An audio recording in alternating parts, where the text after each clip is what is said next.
Hello, people of the internet. We have a very special and different Unrelenting for you today.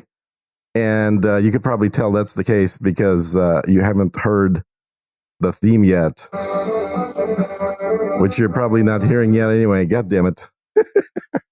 All right, we're off to a fun start. But among the new and different and wild things happening today is not just that the theme didn't play, which I'll play in a second. Once I get the oh, you did? Yeah. Oh, you shouldn't have heard it. Oh. But also Darren O'Neill's not here. Yay! So consequently, I had to have a co-host to replace Darren, and who better than Sir Bemrose? How are you, Sir Bemrose? I am doing great. I am caffeinated, probably about 50% right now, but I have enough in my stomach that as we go, I'm going to get more and more and more hyper as it works its way into my bloodstream. Caffeinated is good. I'm drinking some iced tea myself. Somebody didn't warn me that 7 a.m. comes way too early on the left coast. Well, I kept telling you, it's not 7 a.m. I've delayed the stream by an hour just so you didn't have to get up early. It's still early. Yeah, well, it's not late, that's for sure.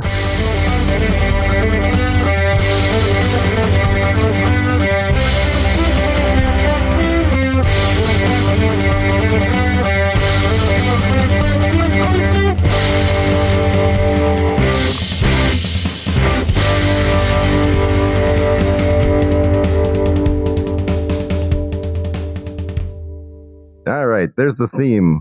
Now, anybody know what the hell episode we're on? I sure as hell don't. I'm sure somebody in the troll room knows. Don't look at me. Yeah.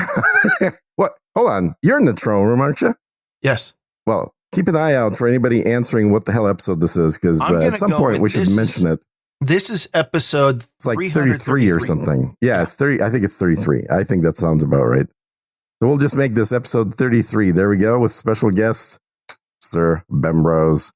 So, hello. I don't know if you've noticed or if you've looked at all this morning on comments in the No Agenda Social, but for some reason, people think that we are hostile towards each other, and I have no idea why that's the case.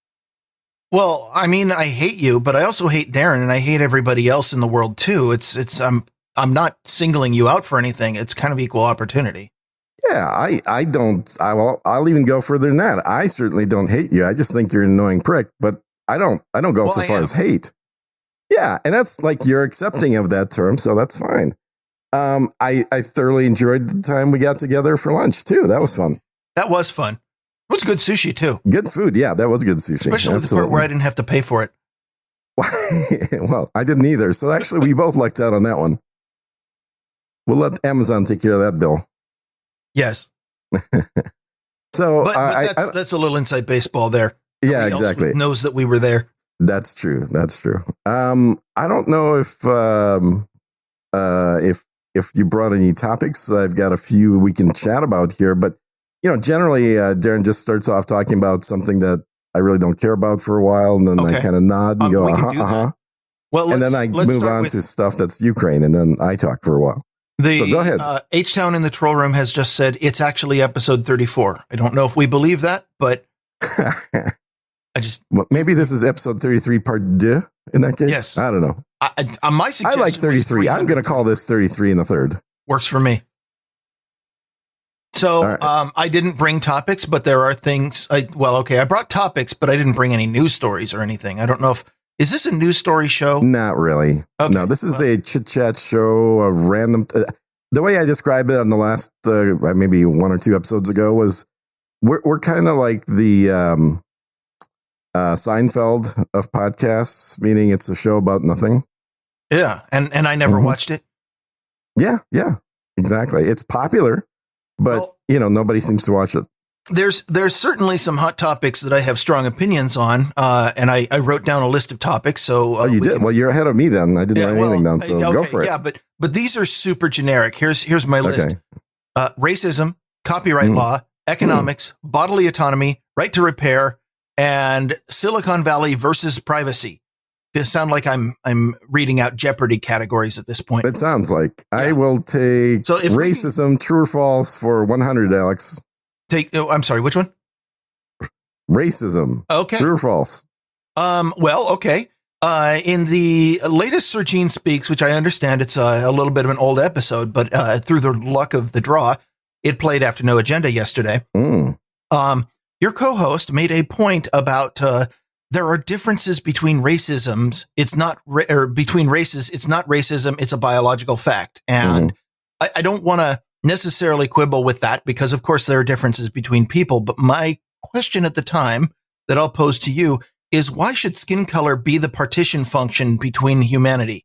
Totally agreed.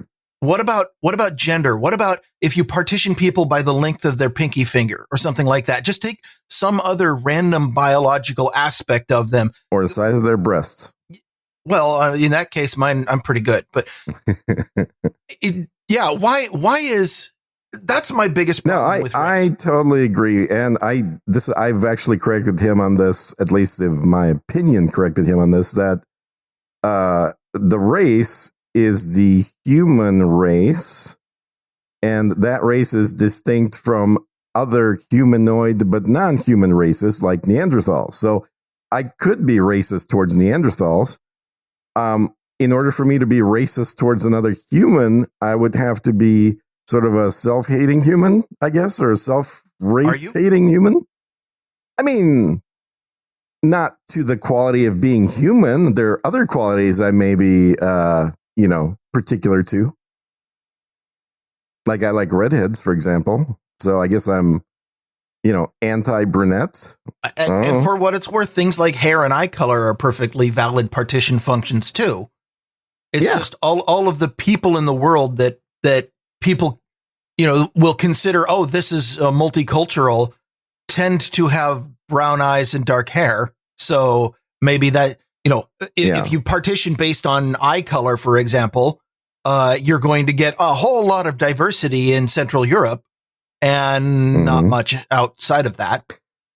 Well, and in reality, the biggest minority that you can find, if you include all humans on Earth, everybody in the human race, are the green-eyed blondes. They're the fewest of them of any type of human. Really? Of any variety of human. Yeah, absolutely. And so I would think if you want to be inclusionist and politically correct and all that jazz, then you ought to recognize the fact that this is the group most likely to go extinct and therefore needs the most protection. Yes. If you really care about diversity, let's, and that ultimately is my problem with any kind of diversity rhetoric is it's just assumed that the diversity we talk about is one, one assumed partition function. I'm like, well, there's lots of ways you could partition. Oh, you lost your train of thought or you lost something? Oh, you're coughing. There we go. I'm sorry. Apparently my mute button isn't working. If you could hear that. Yes. Oh, I have really good hearing. Darren always says that. Oh, well, then Darren, figure out a way to mute me. Yes. Oh, by the way, you're getting the split of the take here today. Oh, really? Yeah. I don't understand why, but apparently you are. I find it's best not to complain about things that result in me getting money. Yeah, I'm sure that's the case. Yes. I've always made a point that guests get promotion, the hosts get money, but okay, fine. I'm not the one who set it up, but speaking of promotion, if Darren wants to play with his brand new split function. Yeah, that's exactly what he's doing. He's playing. He can't be on the show, but he's gonna play around with the split function. Works for me. Yeah, I can tell it's working. Yeah, I feel like this is a perfectly acceptable thing. Next topic. All right. All right. We talked about racism. We talked about the split. What else you got? Next topic's yours. Well, how about bodily autonomy? 400. All right, for 400. All right. There's two ways we can go on this because there's two huge hot button political issues, depending on which side you want to be on. One is this big abortion thing. Yeah. And the other is jab mandates. Yeah. So, I think first and foremost, people ought to be consistent in their opinions. Yes. And that is ultimately my big problem with people who classically identify as being on the left is their decisions are made. Which they set their values at the spur of the moment, and not everybody. I've known certain people who are honorable. Sure, there's always exceptions. But you set your values at the spur of the moment. It's an interesting dance that definitely comes down from like the top levels of the leftist parties, where what values you support at the moment are determined entirely by whether or not they get you the results that you want. It's an ends justify the means situation, which is really no values at all. And that a person who does that and uses that is acting immorally, because you have no code of ethics. You are just deciding to push really, really hard and set rules based on what you want the outcome to be. This is what Clarence Thomas was complaining about when people were like, well, we just need the Supreme Court to decide in our favor in every way. And like, well, we're deciding based on this little piece of paper called the Constitution that has a bunch of rules. Well, and I think that's the difference between politics and ethics is politics is about getting what you want in a creative way, utilizing the laws. And ethics is looking at laws and enforcing things that are self-evident. I feel like it's about having a code of rules to live by and then sticking to that. That to me is what makes an ethical person. So it's exactly right. But do you need the rules to be created by Congress, or do you think these rules are self-evident? No, I think that most of the rules that we should be living by are created by God. There you go. So God or self-evident, I think it comes down to the same thing. It's essentially, it doesn't require a government to tell somebody what is good and what is bad. That we're born with a certain amount of that, and our parents, at least in theory, add on to that even further. And so what should be left up to the government are settling disputes between people that both think they're operating ethically. Yes. So look at this. We're agreeing nonstop. This is going to be a boring show for everybody, apparently. Well, screw you. Do I have to ban you from the troll room again? Well, that would be a double ban. Has that ever been done? I don't know if that's the thing. I'm sure it has. There's certain people who've pissed off Void Zero that much. Really? Yeah. I can't imagine anybody pissing off Void Zero. Void Zero seemed to be like the most, it was a couple years ago that he kind of stepped away from the community and had his second kid and decided to focus on family life and found religion. And he is a much happier person. I'm very happy for him. No, he is. He is. I haven't seen him since, I want to say it's probably 10 years. Probably 2012, 13 time frame. I've never met the guy. Yeah, he was very nice. Met him and his then girlfriend or fiance, I guess. This is before they were married, certainly before the kids. So had a very nice time chatting in a coffee shop. Let's probe in a bit, see if we can find something that we disagree about. Okay. In an ideal utopia, in Sir Gene's ideal utopia, what is the role of government? Let's just go pure philosophy, because I know you like that. Sure. Well, like I mentioned before, one of the roles of government is to settle disputes between people who both think that they are on the proper side, ethically, morally, legally. Another role of the government is to protect the population which created the government from outside forces, outside invasions, wars, etc. Beyond that, I'm kind of a libertarian. What about printing 40 billion and sending it to another country? Is that not part of the role of the government? I think that, no, that is not the role of the government. First of all, printing money should not be the role of the government.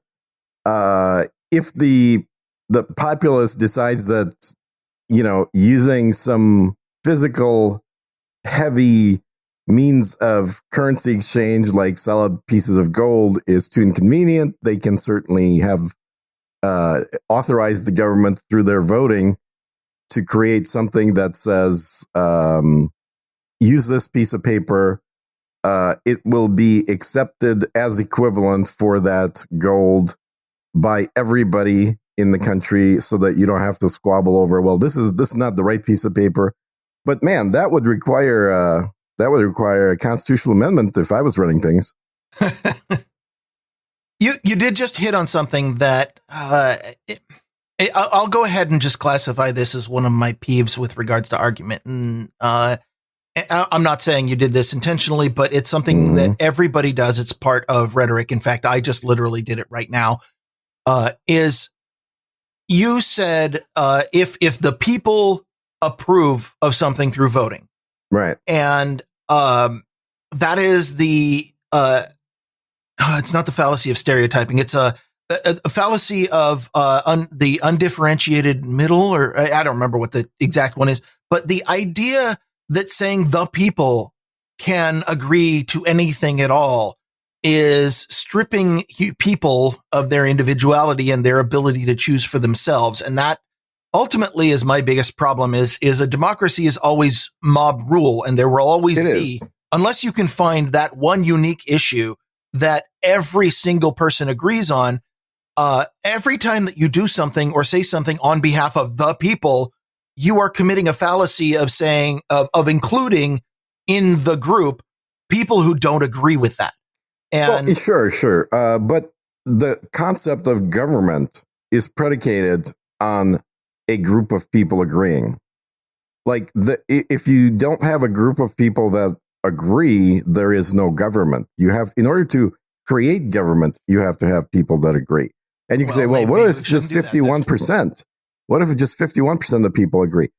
Well, I would say if you're truly creating a government from scratch and you're consider yourselves to be an ethical lot, then I see what you do is you say, okay, we're going to draw a line. Everybody that wants to form this type of government, stand on the right side. Everybody doesn't on the left. All of us that agreed to create this type of government, we're going to go off and do that. We'll maybe trade with you guys, but we're not going to force you to be part of our country that we're creating the government for. But hey, we have a unanimous vote where everybody that wants this type of government just agreed by stepping on the right side of the line. Yeah. And now second question is, what color should we paint the front of the chapel or whatever? And now you've got people disagreeing again. And eventually, every time you have a decision, if you partition the people based on that decision, you ultimately end up with a whole lot of governments of one person each. Absolutely. And that is the ideal form of government, incidentally. I agree. I am willing to God damn it, quit agreeing. I'm willing to allow some collectivism to creep in, though. Collectivism has to be agreed upon. It can't be forced on you. The family or tribal unit, I think, it operates best collectively. But actually, the last time we talked, which was way more than a year ago, we discussed that. We did. And I think that certainly anyone that has a family unit can think of an instance where maybe they would like to have been a government of one instead of a government of a family. So ultimately, I'm just going to come out and say the biggest problem that I have is, again, with the idea of a government. Obviously, every time that we have a presidential race, it's all or nothing. It's this guy's side gets everything, or this guy's side gets everything. And every time, 49% of the country get completely screwed. Sometimes 51%.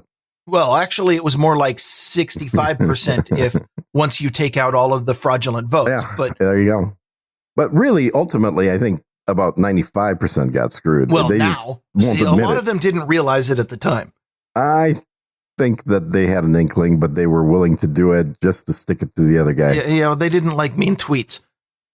Yeah, but here's the problem that I have with all current forms of government is the partition function, which kind of made sense back when this was a very effective way to partition tribes and people didn't have contact outside of it, is geographically. You start with a map and you draw lines on it. You draw lines on the earth and you say everybody who lives in this geographic area is now committed to the one government. Well, that's not how people are connected anymore. Most people wouldn't recognize the next door neighbor if they saw him in a police lineup. But we're all connected now in ways that transcend geography. So why are we still suffering government geographically? I particularly like living in the Pacific Northwest, but I guarantee you that Jay fucking Inslee does not represent me in any way. And however, your gasoline tax is going to double as well. Yeah, it is. If we had a government where a republic where each state was represented and each city, each county, whatever, except that instead of partitioning geographically, we partitioned things by online community. I would join the No Agenda community, and that would be a government that represented me. And geographically there's certain things where it still makes sense, like connecting utilities, connecting a direct utility line from me to you with nothing in between would not be economically efficient.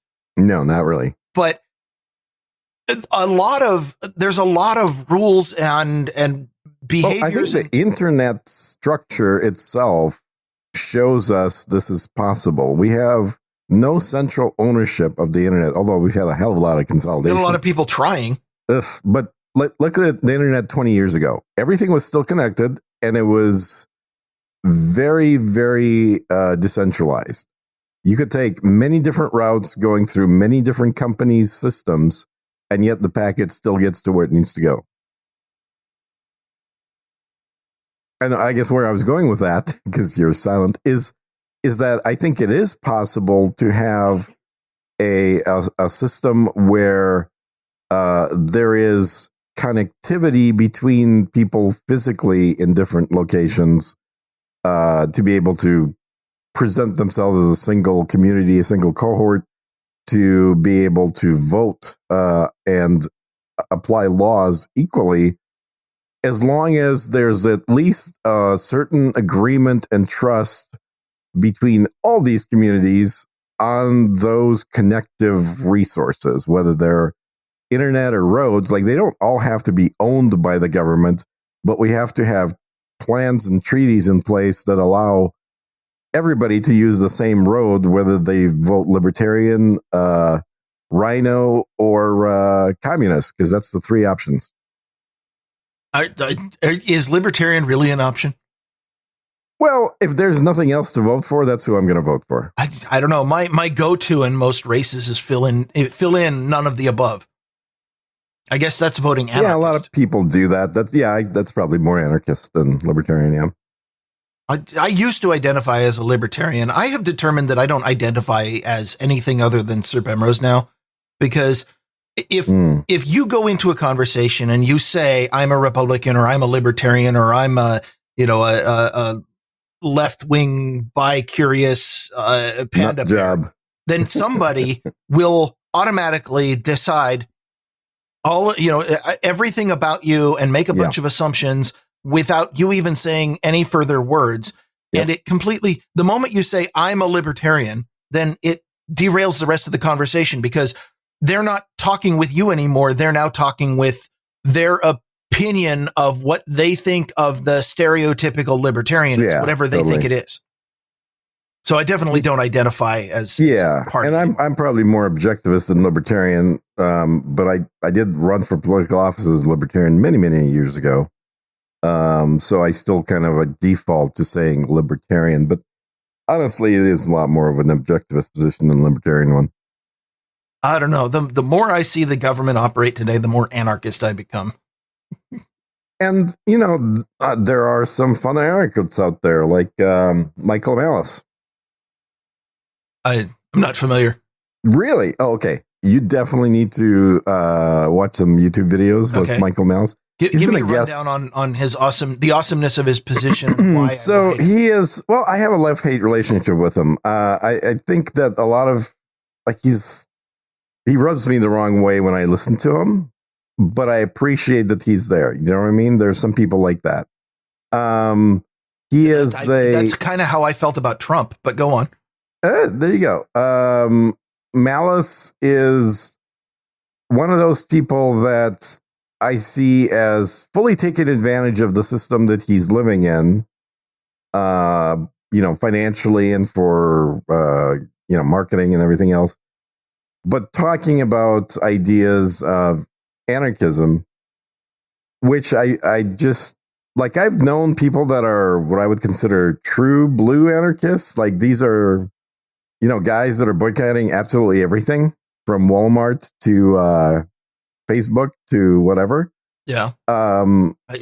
That's if you can swing it and not have your and that's the problem is they mostly live really poorly. Yeah, that's the bottom line. Well, Michael really does not want to live poorly. Living really poorly is actually going to become a lot easier for a lot of Americans thanks to the Democrat Party. Yes. And it's going to be not just easier; it's going to be mandated in Europe, literally in months. Yeah. What have they done there?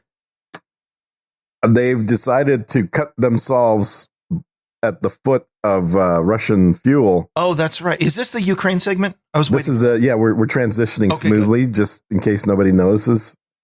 Because Europe really didn't have a dog in this fight. Germany didn't give a rat's ass about Ukraine. Poland mostly wanted territory back from Ukraine. Most European countries barely can point to Ukraine on a map.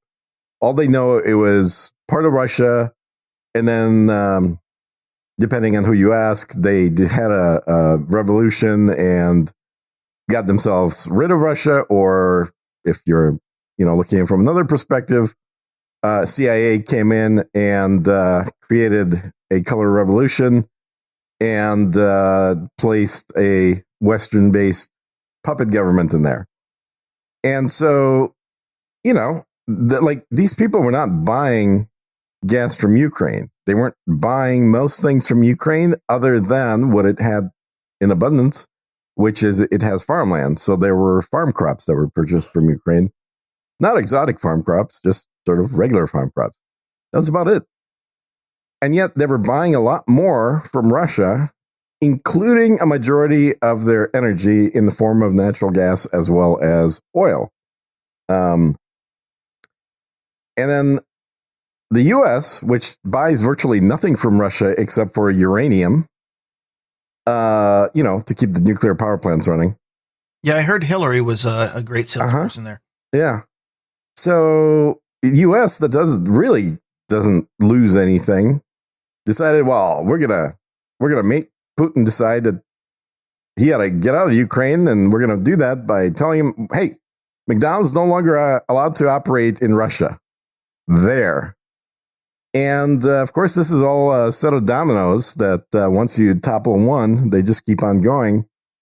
And Europe joined in, I don't think realizing that this would last as long as it will. And it's not over yet, nor realizing that, maybe it's not a good thing to piss off the guys that supply all your energy, all your fertilizer, and a good chunk of your other raw materials. And they just went along with it. And now they're going to be paying the price for going along with what America did, which America is not doing great as a result either, but Europe is really fucked. See, and this goes back to the point I was trying to make earlier. Here's the problem that I have with all of this political intrigue. I don't want to disagree with anything you said because we've got a thing going where we agree with everything today. But that was okay. I didn't realize that was a thing, but okay. It seems to be, and I'm going to go. I don't want to mess with it. You keep saying Europe did this, and Russia did this, and Ukraine did this, and again, the problem that I have with it is that I have absolutely no identification with the elites who have cheated themselves into positions of power in all of these countries. And when you say that, what you really mean is, Putin's government did this, or totally, of course. Well, absolutely. The reason is that when you distill it down to, this country did a thing, this country did a thing in return, I feel like what that story always misses is the fact that every time that two countries come out, wave their dicks around and put them on the table and start measuring, the table is made of the backs of people who really don't want to be involved. And it's always I have a lot of sympathy for the population of every single one of these countries who are getting completely screwed by a bunch of political dick measuring by people who really should be up against a wall and not running countries. I I totally agree. I hate to say it again, but no, that's absolutely right. I'm using the shortcut of the country, but certainly it is the rulers of that country that are making these decisions. And I think that there's been a little bit of a lie perpetrated to somehow suggest that the serfs are not the serfs and that the politicians are not the royalty. And that lie, I think, was mostly created to try and keep communism at bay, which is this idea that, hey, the serfs can rise up and gain control, which in and of itself is a lie as well. But this is also why I just, refer to serfs in my intros on Sir Gene Speaks, because nothing has changed. There's always been a ruling class for probably 1 million years. Certainly going back about 6,000 years, we know that there was a ruling class from archaeology. There always will be a ruling class. Some people will always find ways to control other people, whether they do it through intellect, very rare, or whether they do it through persuasion and scheming and lying, much more common. But there's never going to be, I can't envision anyway, a country that exists where some people aren't ruled by others. The United States, absolutely a part of that as well. Well, but there's a matter of degree. And here's where we go back to there was I'm going to name a period and place where collectivism actually worked pretty darn well. 13th century North America. Okay.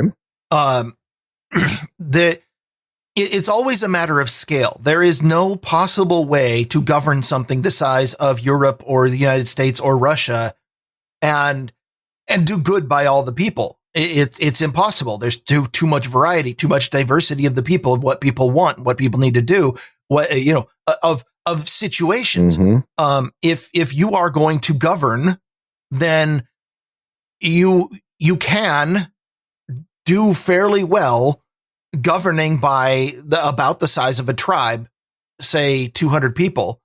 And that was the system of government amongst Native Americans for years and years and years before the Europeans came over.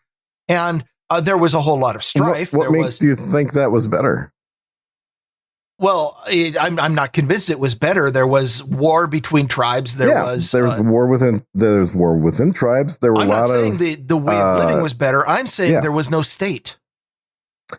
Well, I think the Aztecs may have something to say about that. I wasn't there. Well, okay, but you weren't in the 13th century anyway.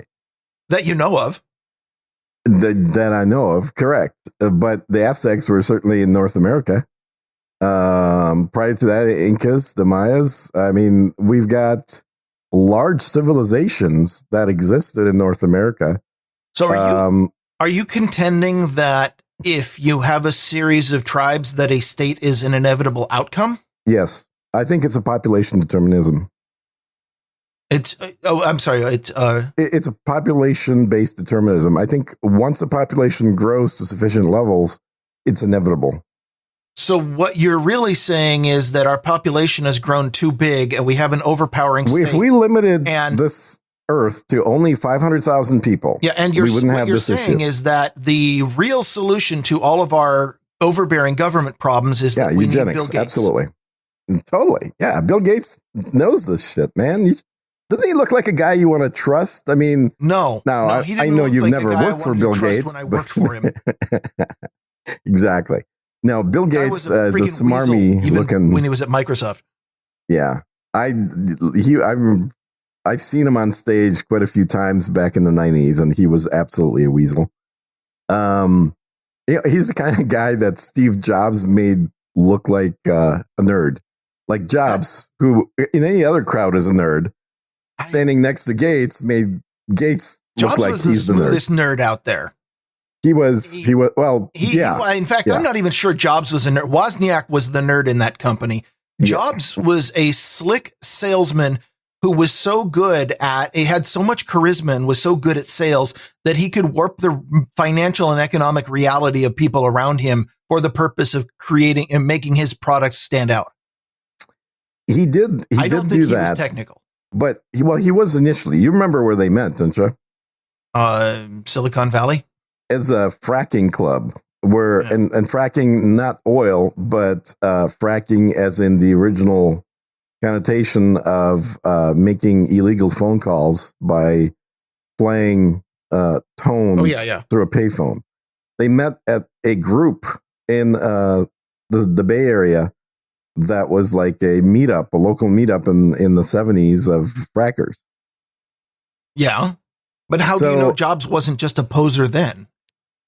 I mean, like, I think what happened back then was Jobs identified very quickly that this technology thing was going to take off because he was really good at spotting trends and deciding to get ahead of them. Mm-hmm. And whether that be releasing the iPhone when he did to create the smartphone market, or going to a nerd club and chumming up to a bunch of nerds for the purpose of trying to get them to do all the brain work so that he could benefit from it. Those are functionally the same thing.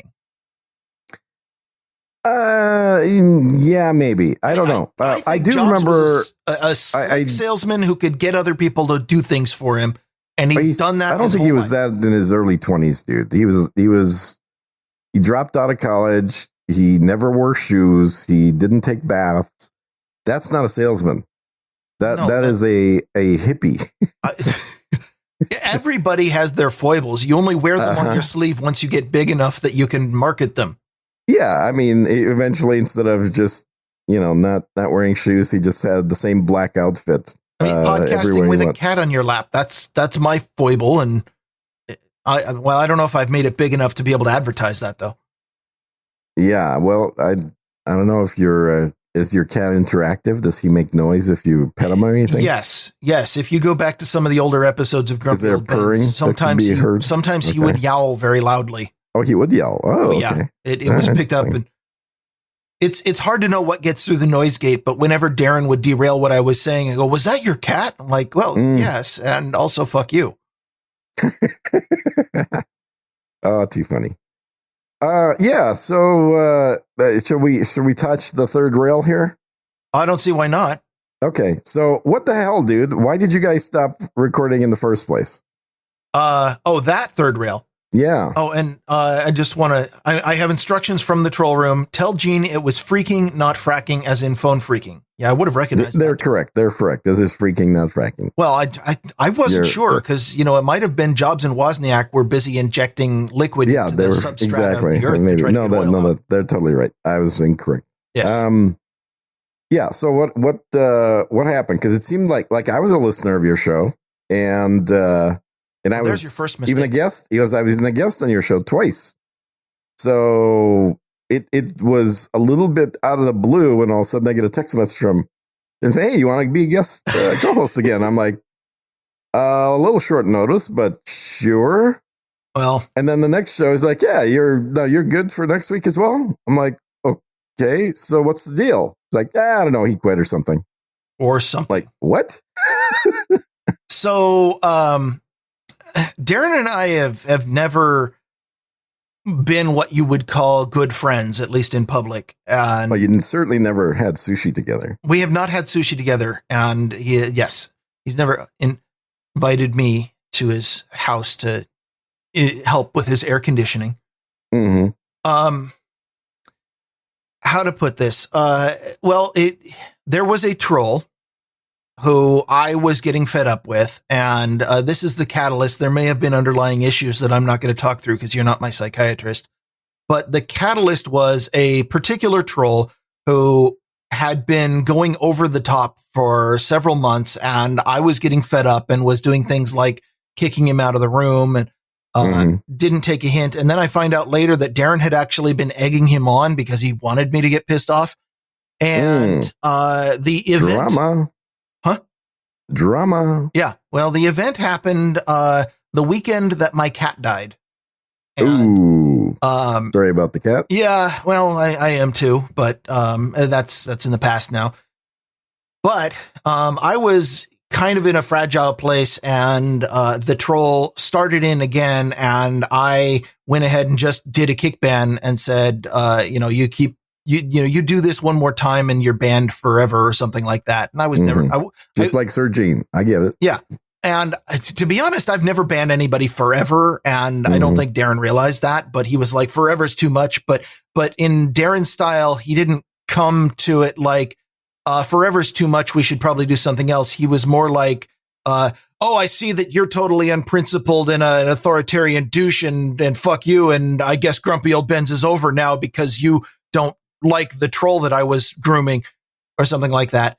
And, the troll to me was quickly forgotten. It was just the catalyst for an argument between Darren and I. And we, to be honest, what happened publicly was only the tip of the iceberg. And the one thing that bothered me, and this is probably why we quit for so long, was that, Darren and I were at first shouting a lot in the private back channel. And I can get over that because I don't have the attention span to hold a grudge really for that long. But he was then taking his side of that and bringing it out into public. And that was probably the thing that broke it for me. And I was like, I can't do this anymore. And it probably would have been no problem at all. But the other thing that, again, I'm going to mark this up to a misunderstanding was what I said was the one thing that I want is just let Grumpy Old Ben's drop, because the show was me and Darren. We built it. It wouldn't, if I tried to do Grumpy Old Ben's with Cold Acid, it wouldn't be Grumpy Old Ben's. If you tried to do Grumpy Old Ben's with Darren, it would be a different show. In fact, it is a different show. It's called Unrelenting. It's very popular. That's with them for a while. Yeah. And Darren will totally agree when I say this, is I told them probably from episode 3. So we should probably change the name, huh? And he's like, yeah, we can do that. And then like literally I kept telling him, when are you going to change the name? When are you going to change the name? Let's change the name, because clearly this is a hot button for Bemrose and you keep pushing it. Why? There's no reason to. If we're doing a different show, why do we need the same name? So we, like I said, what you saw in public, even the stuff that Darren brought out into public, and he shouldn't have, was only the tip of the iceberg for the amount of shouting. But I would say that, the shouting served to, Darren and I reached a conclusion, but one of the parts of that conclusion was, this isn't going to work and you've got your own thing. And he went off and started a show with you and a show with Larry, and both of them are excellent shows, and everybody should listen and definitely donate to the one with Larry. But yes, I agree. Yes, because you can't hear a goddamn thing because it's subsonic. It's below human hearing when you listen to that show. Oh, I love Larry's voice, but yeah, I have to turn him up.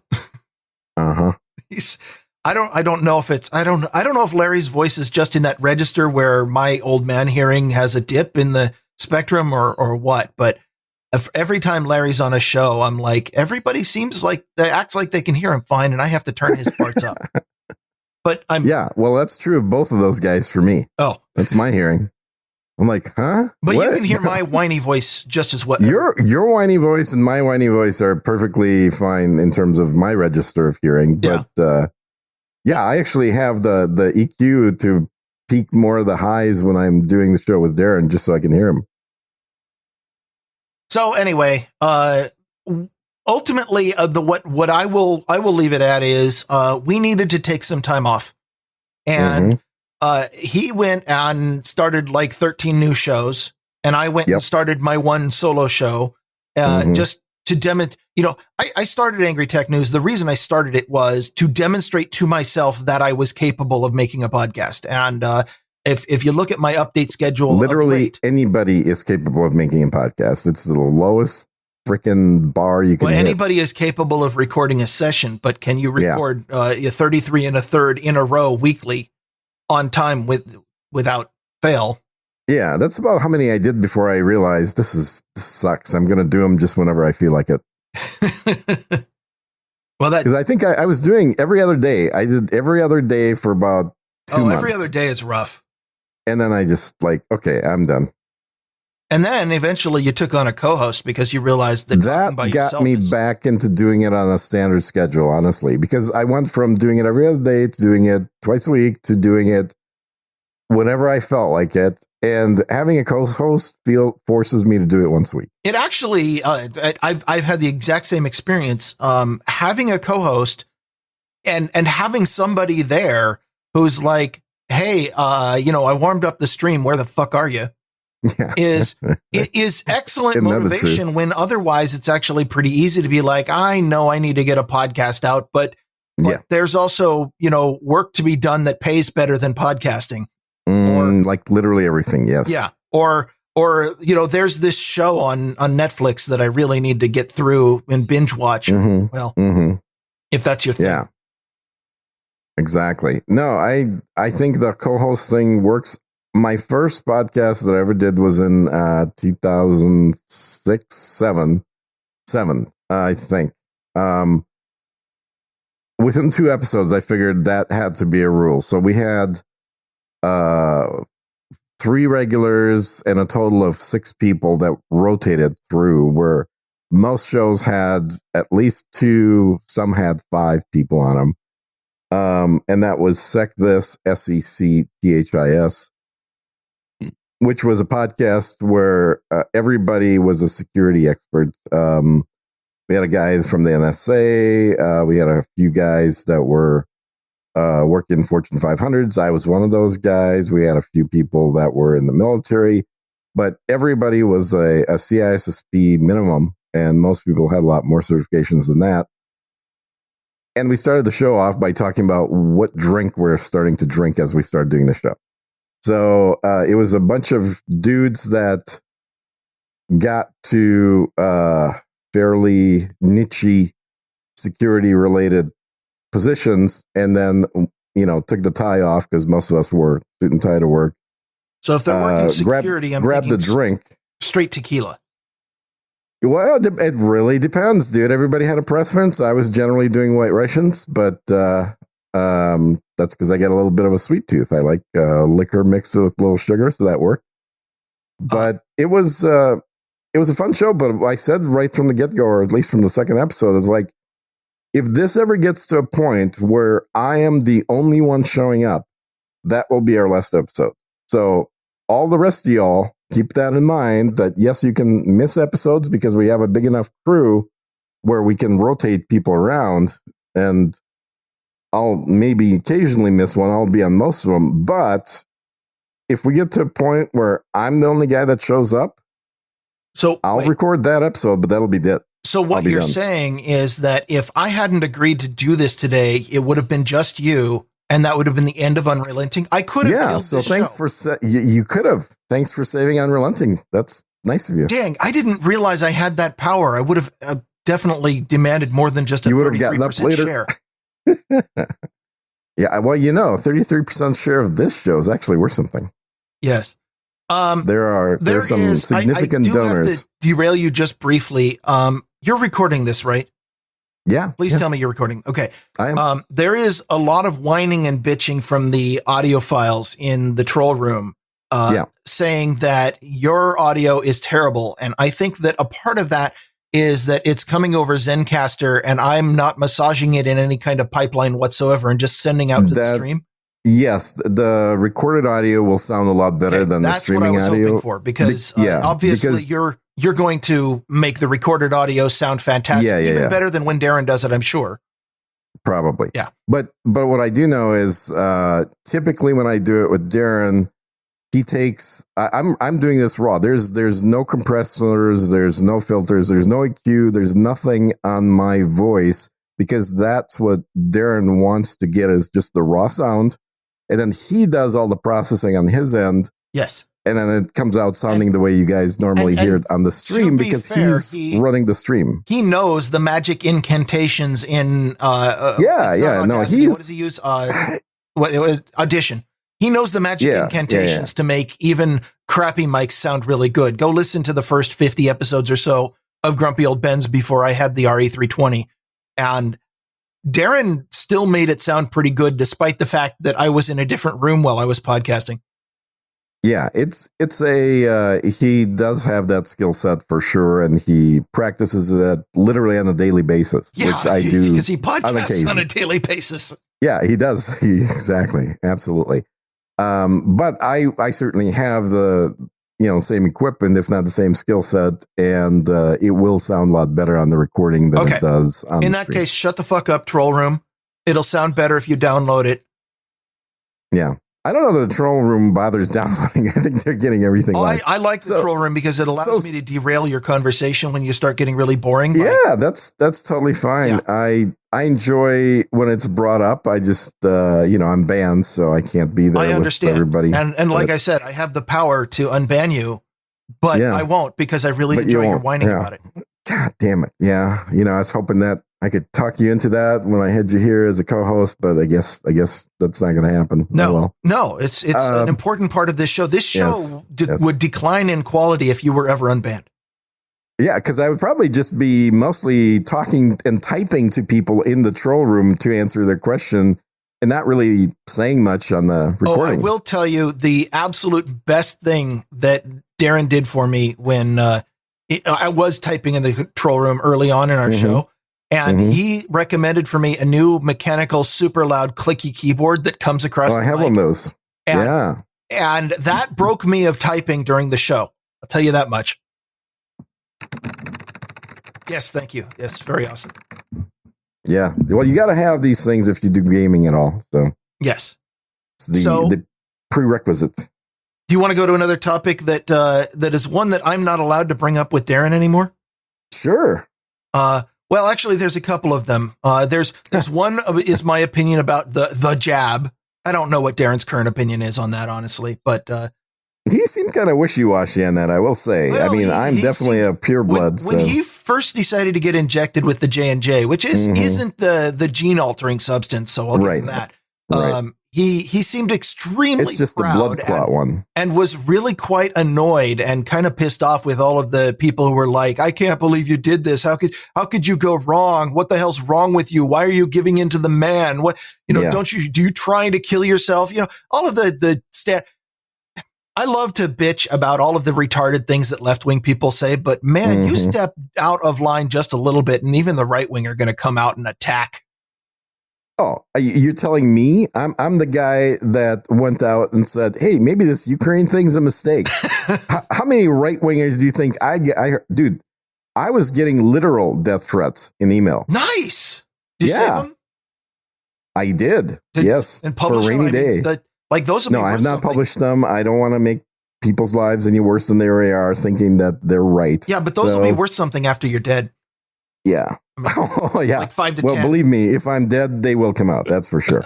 Good. I just don't think the odds of that are particularly high. Got a dead man switch for that, and plus all of the evidence of the Kennedy assassination. Yes, the Kennedy assassination is something that you're required to keep quiet about if you live in Texas. Right. Because you were all there. Sure.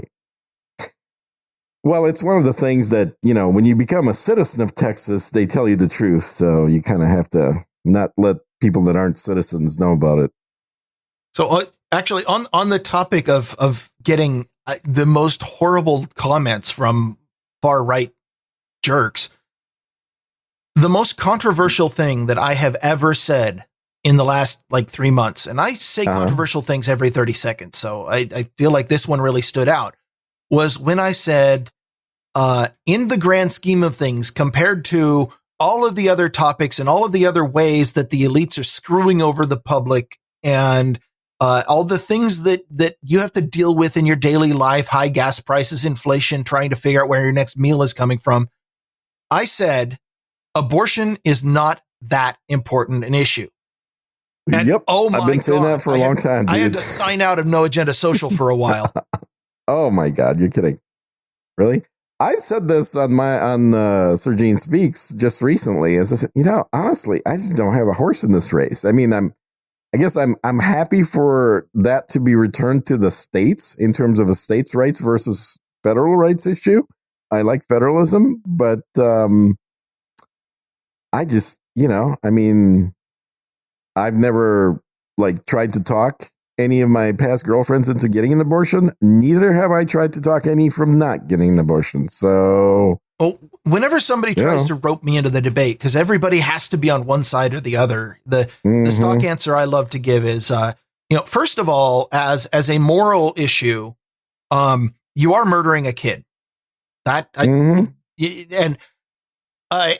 People who are on that side of the debate are totally okay because they don't know the kid. They haven't connected with the kid. They can treat it like a clump of cells, whatever. There is an actual human being, sometimes even with a beating heart, a working circulatory system, a functioning brain that's not taking in a lot of input yet, but it's still firing synapses. That is a human being that you are destroying. And from a moral issue, that's an atrocity. From a legal issue, From a legal issue, I think that you should be able to kill your kids all the way up to 18. Absolutely. There've been plenty of kids of other people I would prefer to have killed at a much later age. Absolutely. Especially on airplanes. I mean, once they move out and become stable and self-sufficient, then at that point it's like, well, it gets harder to kill them at that point too. It's a legal gray area whether or not you should be able to kill your kids after they've moved out and become self-sufficient. But I love the fact that you and I are both believers in the Quran, and that we do agree that children belong to their parents. And that's, I think people are finding out new and interesting things about us. Yeah. That you're a horrible person? I don't think that's new, man. Okay. I don't think that's new at all. Are they finding out that I'm a horrible person? That's not really new either. Okay. So honestly, the most frustrating thing is that you're agreeing with me again. Well, you keep bringing up topics that I'm obviously on the correct side on. So, maybe that's the problem. Okay. Or would you disagree with that? Why? No, I'm an expert, and therefore I'm right about everything. We know that. Exactly. Yeah. Exactly. That's how it works. Okay. No, how about IP law? This one, you'll definitely be on the side of maximalism. All right. Talk to me. Copyrights should last 5 years. Less. See, that's another hot button issue. I'm not allowed to talk with Darren anymore. Why? Because every time that I bring it up with Darren, he brings up the sob story about the poor mega millionaire star A-list musician who would lose hundreds of thousands of dollars per month. Oh, fuck her and her flat butt, man. That's what I say. This is ridiculous. The guy who plays illegal music, like music owned by somebody, on his radio show twice a week. Yeah, bootlegs. Music whose rights are owned by somebody that he's not paying to. That is the guy who's going to tell you that copyrights are a good thing.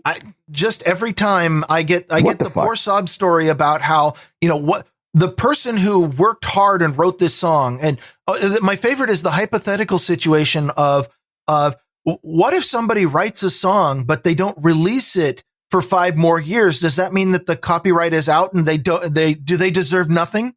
Like, well, yeah, if you did a piss poor job of marketing yourself, or you didn't decide to release your product within the appropriate window. This is how it works with every other place in economics, which is if you fuck up and don't go to market at the right time and the demand isn't there and you can't sell anything, there's no legal system stepping in to say, oh, we're sorry, you deserve a passive income for the rest of your life because you did work once. Yeah, that's total bullshit. And I've recently had to work with the Patent and Trademark Office for a number of products. And I think that that whole system needs to be severely overhauled. Okay, patents are distinct from copyrights. There is some value to copyright. I see very little value to patents. Yeah, well, I think they're both the idea around which the exclusivity is based is in providing some level of benefit to the originator, whether it's an idea or a writing or whatever it is. That if you came up with it, now you're reading from there should be some period of time where you ought to be able to have exclusive rights to that and presumably make some money off of it. But long term, I mean, it's like Disney is the root of all evil in all things, but certainly in as much in trademarks as any other I think area. Disney is a symptom. Well, if you put aside their woke bullshit, which is a completely different thing, Disney abusing copyright is... They've literally changed U.S. copyright law. Yes. They're the Disney company responsible for it. Copyright is a symptom of the fact that...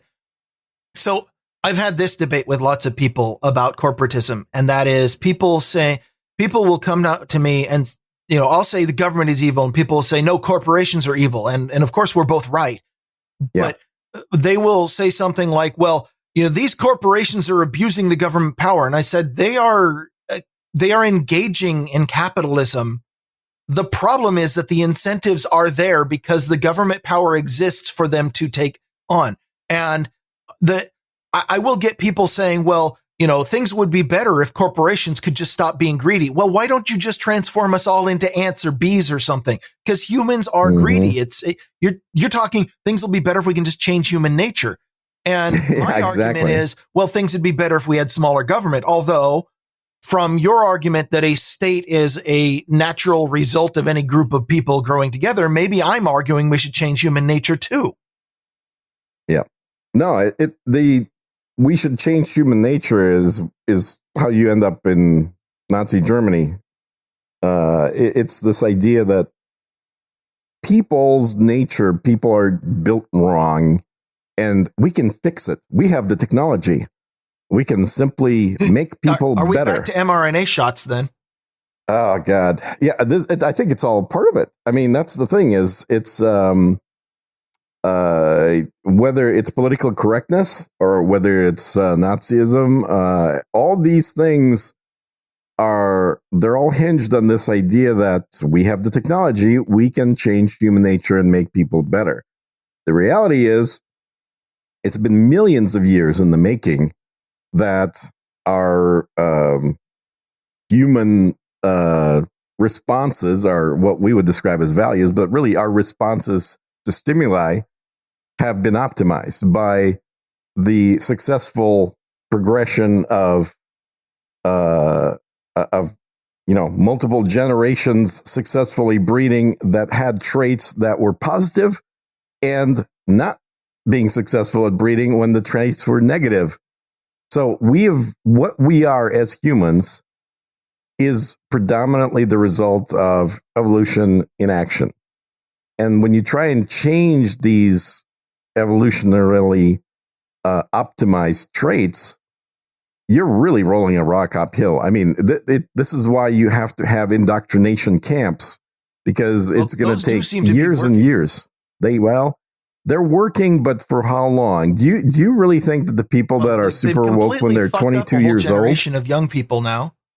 They have, but here's what I would argue is if you look at past fucked up generations, by the time they get to be our age, they are so far on the other extreme as a response for being fucked up when they're young that now you're going to start wanting to push in the other direction.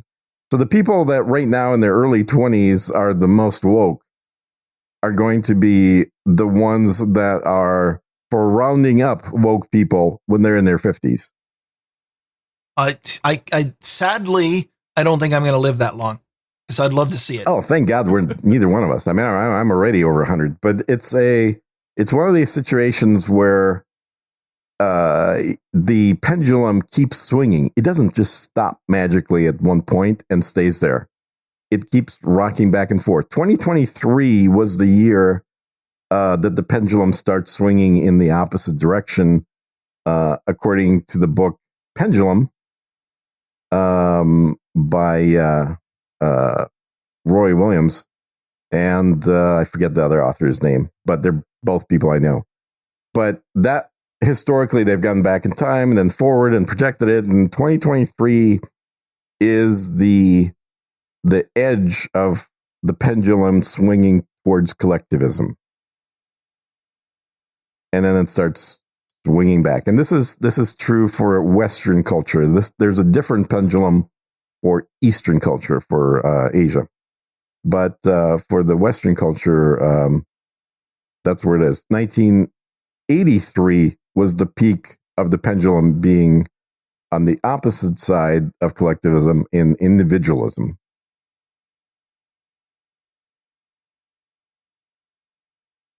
So it's, things change. We got dead air now. Did you start coughing again and pushing your button? Or did your cat chew through the wires?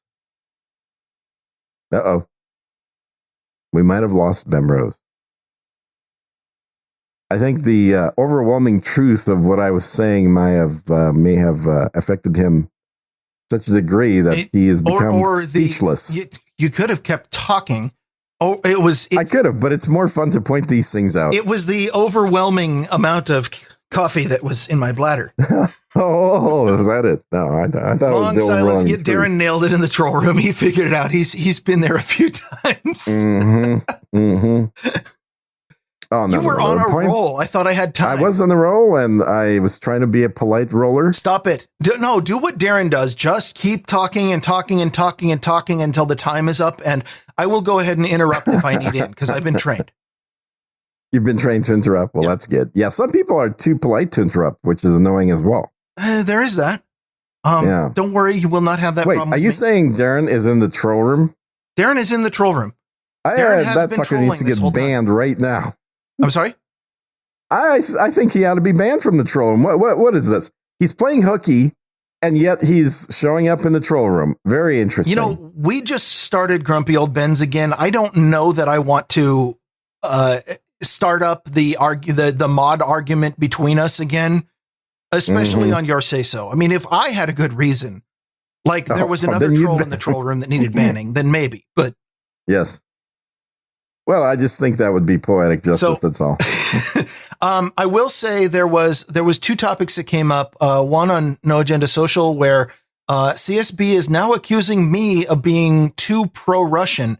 I don't remember saying anything. That's awesome. That was pro-Russian, but I guess by talking to you, that automatically makes me pro-Russian. You're clearly. I'm pro-Putin, therefore you're pro-Putin by the association law. I think just having a conversation with you makes me pro-Russian by default. I'm convinced that must be it. And CSB is one of the people that I banned, so, there is that. The other topic that came up from the troll room, and I do think this is important, is big tits or small perky tits. For me, it's small perky tits. No, big. But I know there we go. We found something we disagree on. Perfect. Awesome. Thank you, troll room. Okay. Yeah, I've always been more of an ass man. Like a chick with a good ass and perky tits is my wife walks around with the big double D's going on, and I probably shouldn't be doxing her, but but she's not in the room right now, so she's probably not hearing. Clearly, the only person in Seattle that has those. So I doubt it. I mean, we're in America these days, and double D is kind of a baseline for people who've had too many carbs. Yeah. No, I just, so my ex-wife, at least back when I married her, I don't know what she looks like now, but back when I married her, she looked like Natalie Portman. Okay. So if that tells you my type. Okay. So would you do Adriana Lima? I mean, I wouldn't not do her. Well, not everybody gets to, I'm told. So that was always a Darren line. Yeah, I like Adrian Curry. Is that does this person look like Adam Curry or? No, she won America's Top Model in its first season. I probably shouldn't be in this conversation because I actually probably can't name a single porn star. I mean, don't get me wrong. I enjoy looking at porn, but I'm not stopping what I'm doing at the time and trying to go look up their names. Oh, she's kind of cool looking. Like, what's her name? I mean, okay, there's probably Girl a face Next on top Door. of that body, That's but it's her name? not what I'm looking at. Right. Well, you don't like pretty-looking porn stars? You just like the good body? You like the... Well, I like if they're pretty-looking. It's just I make a distinction, and you can call me shallow if you want, but if there is a real person in the real world that I'm interacting with, then I am going to interact with them as a person. But if there's a porn star on a screen in front of me, then I'm going to interact with that as an image on the screen, which means that, yes, I'm sure that the source material for the image that I'm looking at was a human being with wants and desires and feelings. And I don't care about any of that because I'm not interacting with that person. I'm interacting with a picture that was created from that person. And I don't have a connection to the person behind the picture. I'm just fapping it. Got it. So not really like doing the live show stuff.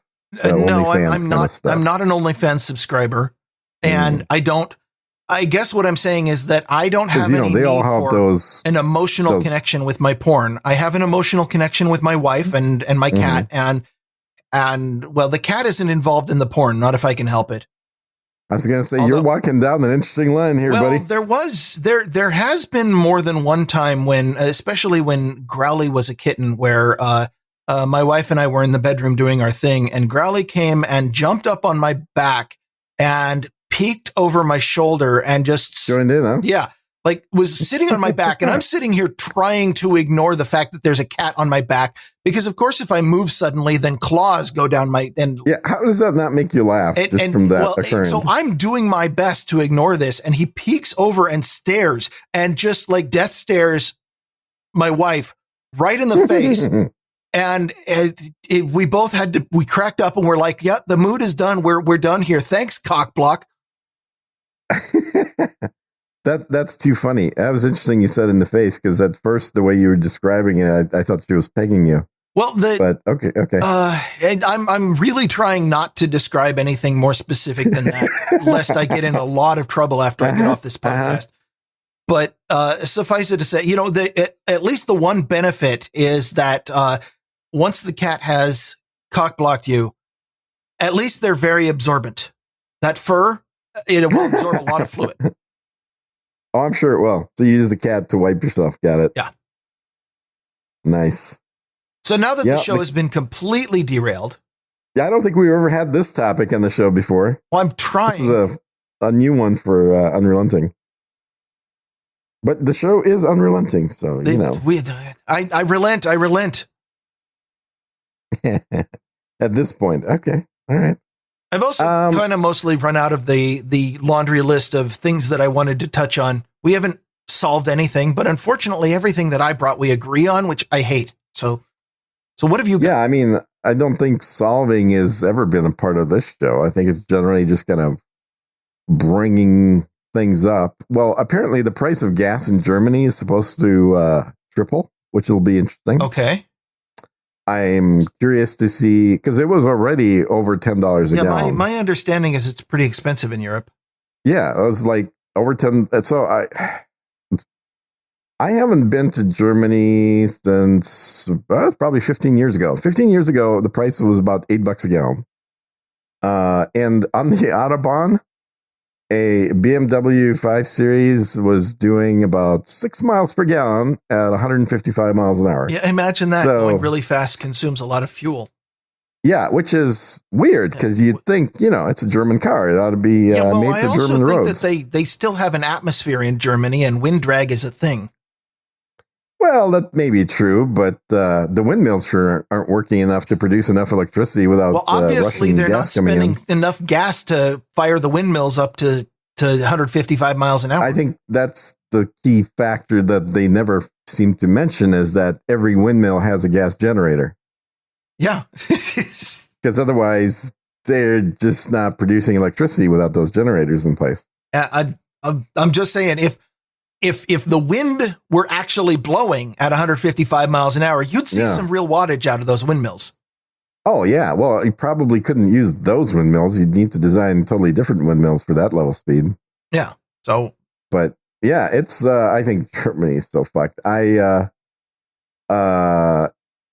I've been trying to figure out whether it's better to do a trip to Europe now, do a little vacation, or to wait until they're completely third world when I can go on vacation there and everything will be so much cheaper. Why not just go to Chicago now? Oh, well, that's a war zone, man. I don't like doing war vacations. Oh, I see. Do you want to wait until maybe Detroit? Wait until it actually fully third worldizes? Is that?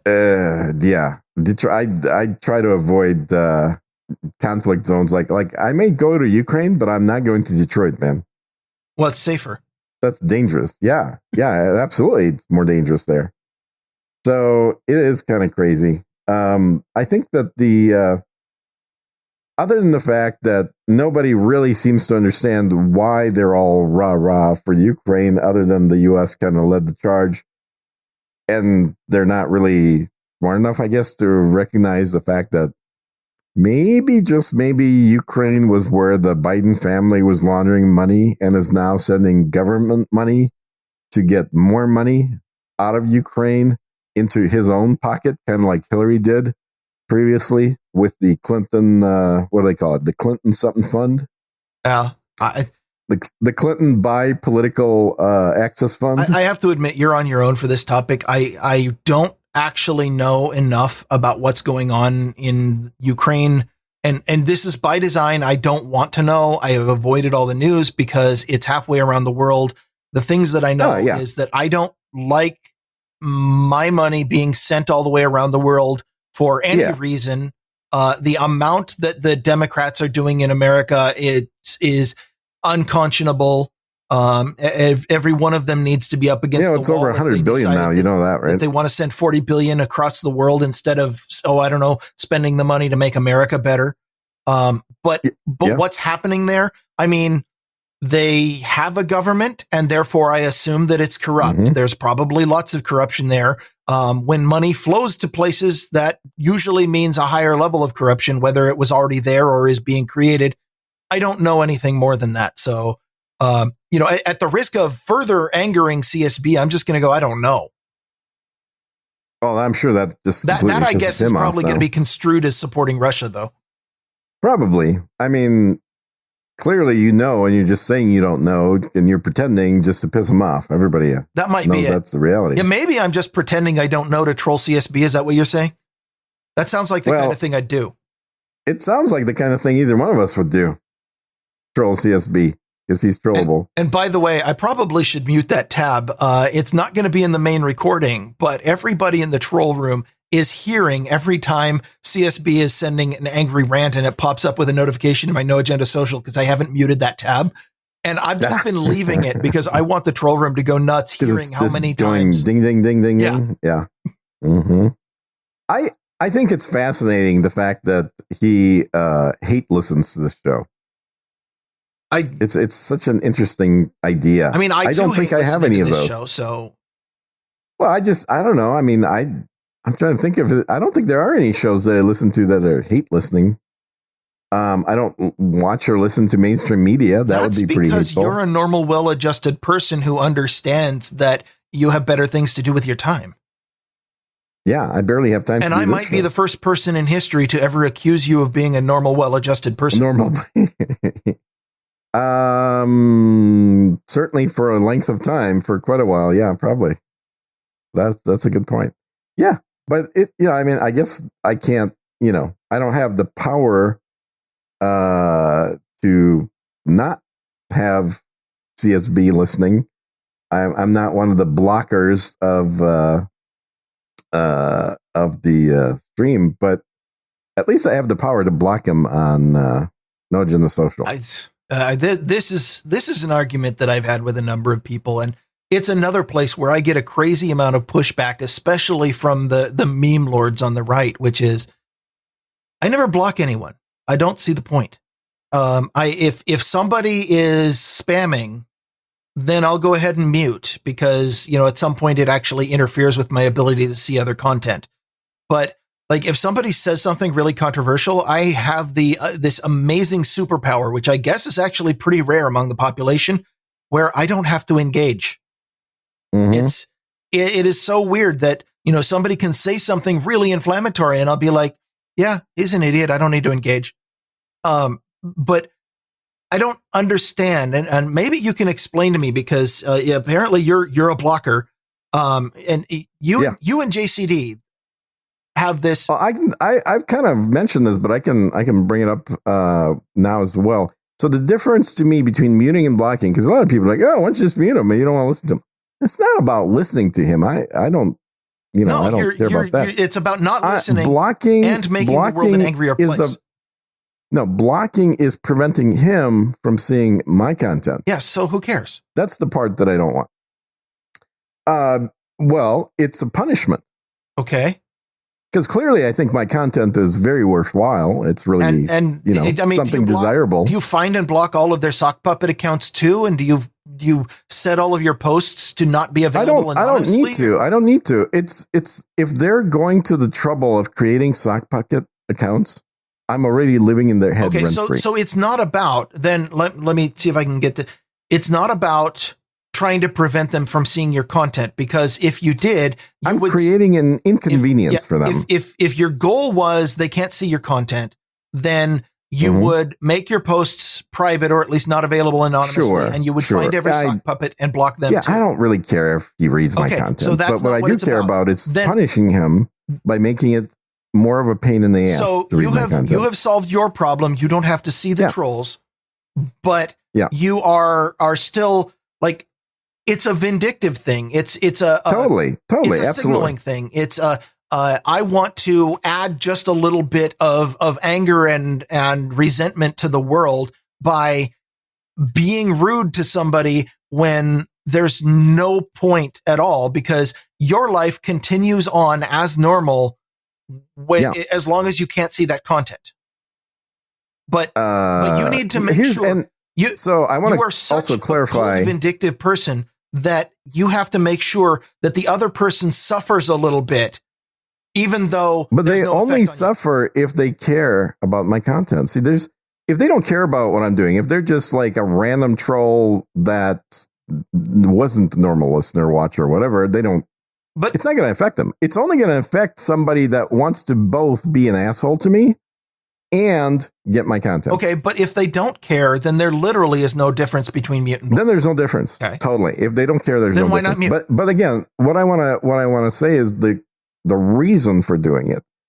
I may mute somebody if they post too much, even if it's stuff I agree with. Yeah. Like I don't want to deal with that shit, so I mute them. Yeah, like when the meme lords all decide to post snow skiing photos all at exactly the same time.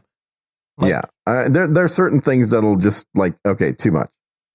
The only reason that I ever have banned people is when they have done something that personally offends me, like calling me a name or doxing me or, doing something that literally is like what in a normal human conversation in person would make you stand up and go, okay, we're done. Wait, all I have to do is call you a name? Well, pretty bad name, but Gene. Yeah. Oh my God, how dare you? And then I'll dox you. This is Gene in Austin, Texas. Yeah. What? You can't let people know where I live. How dare you? I'm going to sue your ass now. No, just block me. So it's one of those things where it's no different for me online as it would be in real life. If I don't want to have this conversation with this person in real life, I certainly don't want to have it online either. But I've got a pretty thick skin. I mean, that's the thing is there's tons of people that I've disagreed with and that have disagreed with me. But if they don't get personal and nasty, I don't need to block them. I don't need to mute them either. I don't mind seeing their stuff. It's only when they go to that personal attack level that I don't need it. Well, I get rid of it. I would argue that there are a couple of big differences between in-person and online. For one thing, there isn't really a mute function for in-person. I mean, the best you've got is walk away. Exactly. In That's person, what I did. I walked away. In person, the mute function is you walk away, and the block function is you punch him in the face. No, the block function is I closed my the gates to my community. Okay. Well, we're talking different hypotheticals. They can't get in here. Yeah. But I mean, that's the thing. It's like, if I don't want to deal with somebody who is being personally offensive to me, there are things I can do in real life to get rid of them. And the equivalent is just to block them online. I think that we would find a lot more civility online if it were possible to punch people in the face across the internet. But I probably would. But man, do you really want to deal with enforcing those laws? Well, no, I don't want there to be laws. I want to change reality so that it's possible that's to right. Anarchist, reach through an Ethernet cable and punch somebody. Do you want that fully interactive VR headset that not only shows you things in 3D, but lets you punch somebody and they feel it? And when is Zuck's metaverse going to enable that? Yeah, it's not part of actually, like, you buy the whole suit. You can actually feel, when you're doing online virtual boxing, when they're hitting you. Something like that. I think it just gives you a mild electric shock, but yeah. Oh, is that all it is? Well, you don't get like the full permanent head injury and concussion experience. Oh, well, that's a good thing. Yeah. Well, that depends. But I mean, if you feel something, it'd probably be a little more realistic. What was that movie that had that? Ready Player One? That was one of them. There have been a lot of movies about virtual worlds where you log in. The thing that bugs me the most, and this is, Darren and I often go back to Star Trek because it's a shared experience for us.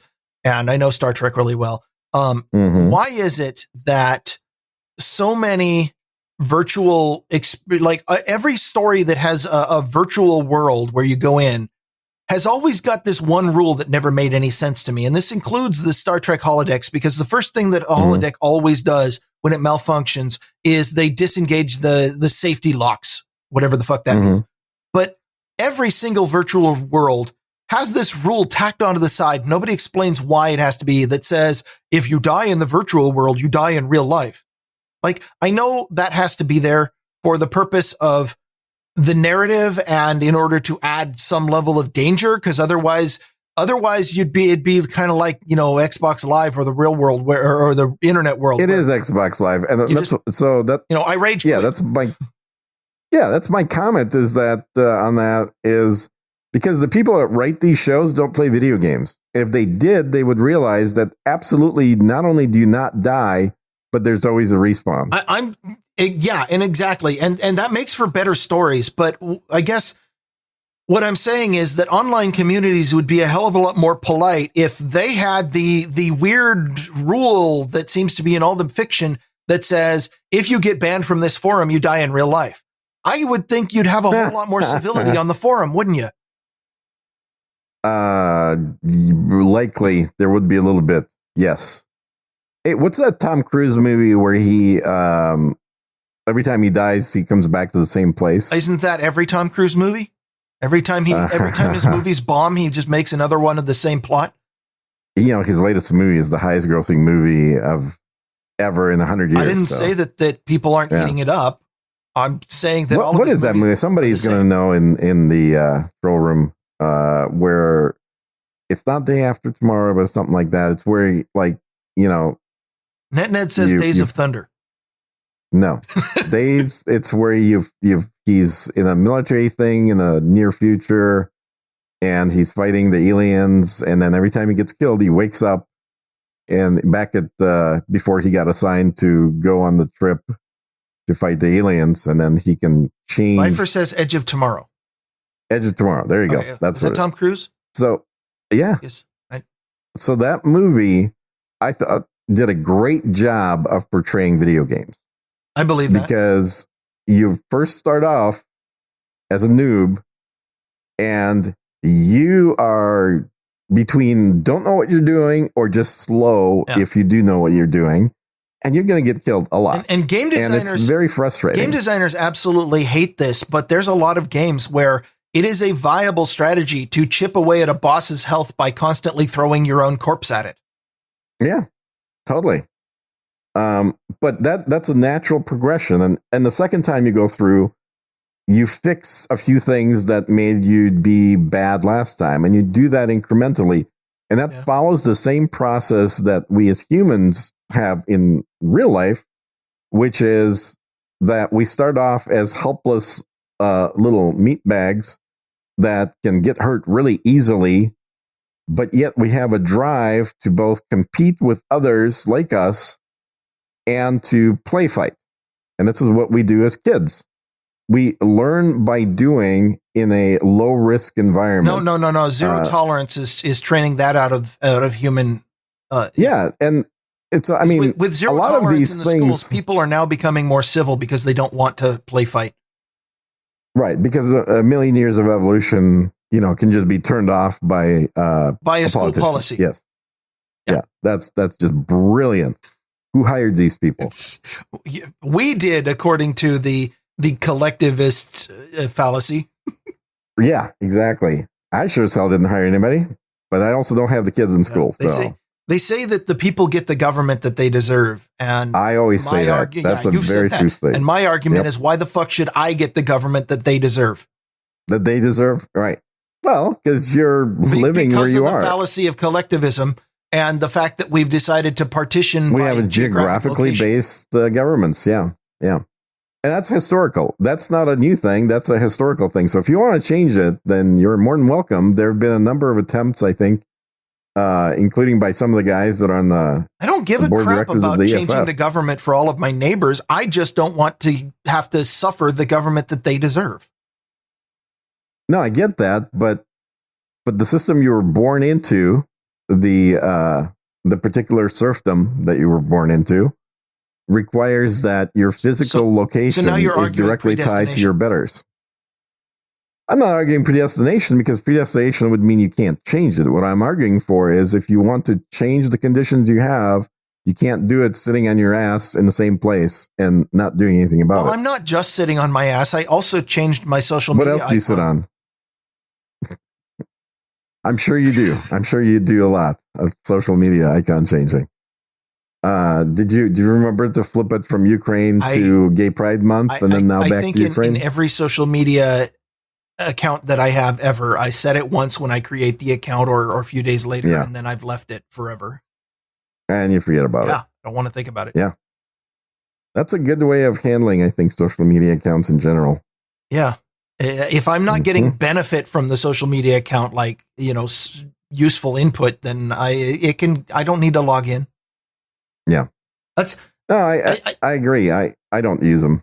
This is other than Node and the social. I trust me, 20 years ago when the internet was younger and it might have been easier to get out of these things, social media wasn't quite as addictive, but I made a realization many, many, many years ago, and it took a while to train myself. But what I have managed to do is I got over my FOMO. And now there's a whole lot of things out there that I look at and I'm like, nope, the marginal benefit is not worth the time investment or the energy of investment. There's a lot of social media that saps your energy, whether that be out of creating drama or just having to deal with shitty UIs or whatever. And the energy investment of a lot of these things just isn't worth it. And so I got, and I look at a lot of people who are like, well, I have to use this browser or I have to watch ads because I can't, YouTube displays them. I'm like, well, if you can't block ads or you can't, filter out the part, you don't need that. People are like, no, dude, you can pay for it. If you have money, you can just pay to not see ads. I just block them. Or actually my most effective way to not see YouTube ads is that mostly I just don't go to YouTube, which again is that totally. I'm learning after a long personal journey of getting over my own FOMO. What I'm getting is a hell of a lot of pushback from people saying, how can you possibly stand to not log into Facebook every 15 seconds? I'm like, well, I don't even have a Facebook account. And like, well, aren't you worried about missing out? No. And the missing out on what? Nothing happens on Facebook. Yeah, I'm just throwing out examples, but modern social media is a huge barrage of dopamine hits that ultimately isn't giving you very much. And there's a whole lot of things out there. I don't have a Wi-Fi enabled network that allows me to control all the lights in my house from my smartphone. Well, how come? Because I don't need it. Well, aren't you worried about missing out? No. I also don't have the benefit of a hacker being able to hack my smartphone and open up my front door. they're definitely missing out on that benefit. I just feel like it's having reached the end of a journey where I don't feel the need to touch every single shiny thing that comes across my screen. It's amazing how much pushback I get from people who still do feel that need. Yeah. Well, you sound like an old man now, but yeah.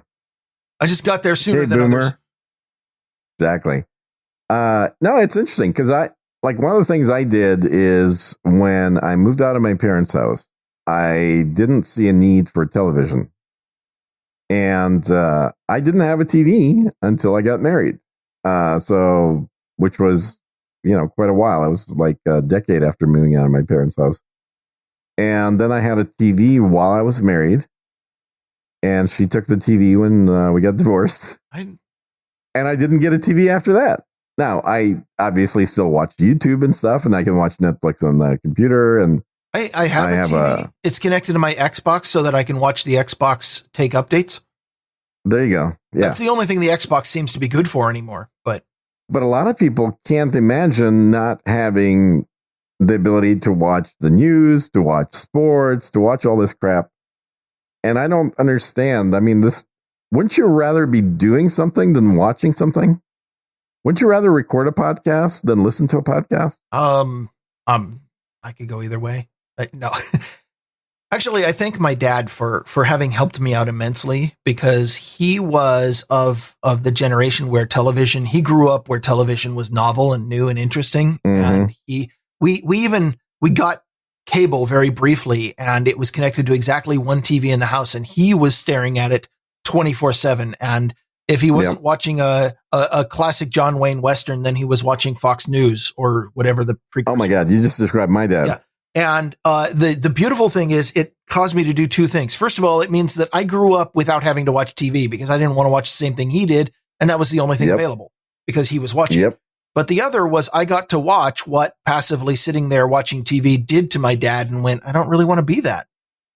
Mm-hmm. So, and to this day, my wife works for a cable company and we have free cable connected to the same TV as the Xbox. And I think that cable box has been unplugged for a year and a half. Mm-hmm. Just don't have any desire to look at it. Yeah. And I've been getting mail from the internet provider for decades trying to get me to sign up for cable. It's like, why? Why would I ever want I assure you, if it weren't piped in for free, we would not have cable service in this house. I think the last thing that I watched was the Super Bowl, not this year, but a year ago. It's probably been well over a decade since I was at somebody else's house watching it. I mean, I can see the ads online for free. I don't need to really watch the Super Bowl. The ads are the interesting part. Anymore. No, they used to be, though. YouTube has better ads. Have some good ones. Totally. Yep. Yeah, the advertising has gone completely downhill. I don't know. Maybe it doesn't take much to advertise to the younger generations anymore. I mean, they're not all that hard to make ads for. So, how do you usually end these shows? Usually. That's right, he said the thing. Oh. He said the thing. No, usually we just run out of stuff to talk about, and it varies between if 2 that's hours the gate, and then 3 you're hours. going to miss your heart out. Why is that? Because we'll never run out of stuff to talk about. Oh, when's the heart out? You said you had a heart out in like a half hour. Oh, no. I've got mine's like half an hour from now. Okay. Yeah. I was just giving you the opportunity. I know you I get the time zones are a new thing to you. You haven't fully figured them out. I just know that all you people in the Midwest and Texas are, your clocks are always wrong. Because it's not quite 10 a.m. Well, next time I'll send you time in GMT. How's that? GMC? You got it. GMT. Yes. I don't understand why here's a pet peeve. Send me Chevy time. I don't understand why we don't just all use GMT. Why the hell do we need different time zones? I do, but I'm a programmer. So why do we explain to me, why does everyone need their own time zone instead of just saying, oh, I get up at 1100 hours and I go to sleep 2 reasons. At 1. 2 reasons. One is the shared experience that the sun sets somewhere in the evening, 6 p.m., give or take an hour or two, depending on seasons. The sun rises at 6 a.m., give or take an hour or two, depending on seasons. And the sun is near the top at local noon. People are diurnal creatures for the most part. We like to structure our day on a 24-hour cycle where we are most active while the sun is out, and therefore having the same number for depending, no matter where you are, knowing that if you change your geographical location, that now the sun is not in the top of the sky at 3 instead of 5 is helpful for human neuroplasticity or lack thereof. I don't think so. I don't think the hours are. Here we go. Another topic we don't agree on. I don't think the hours are more compelling than that. But go on. Okay. Well, I don't think the hours are at all tied to anything. I think they're arbitrary. I think they were literally created as a way to tell the time at the place. Yeah. The devices to track time were created. You're bumping into my second reason why we still have local time.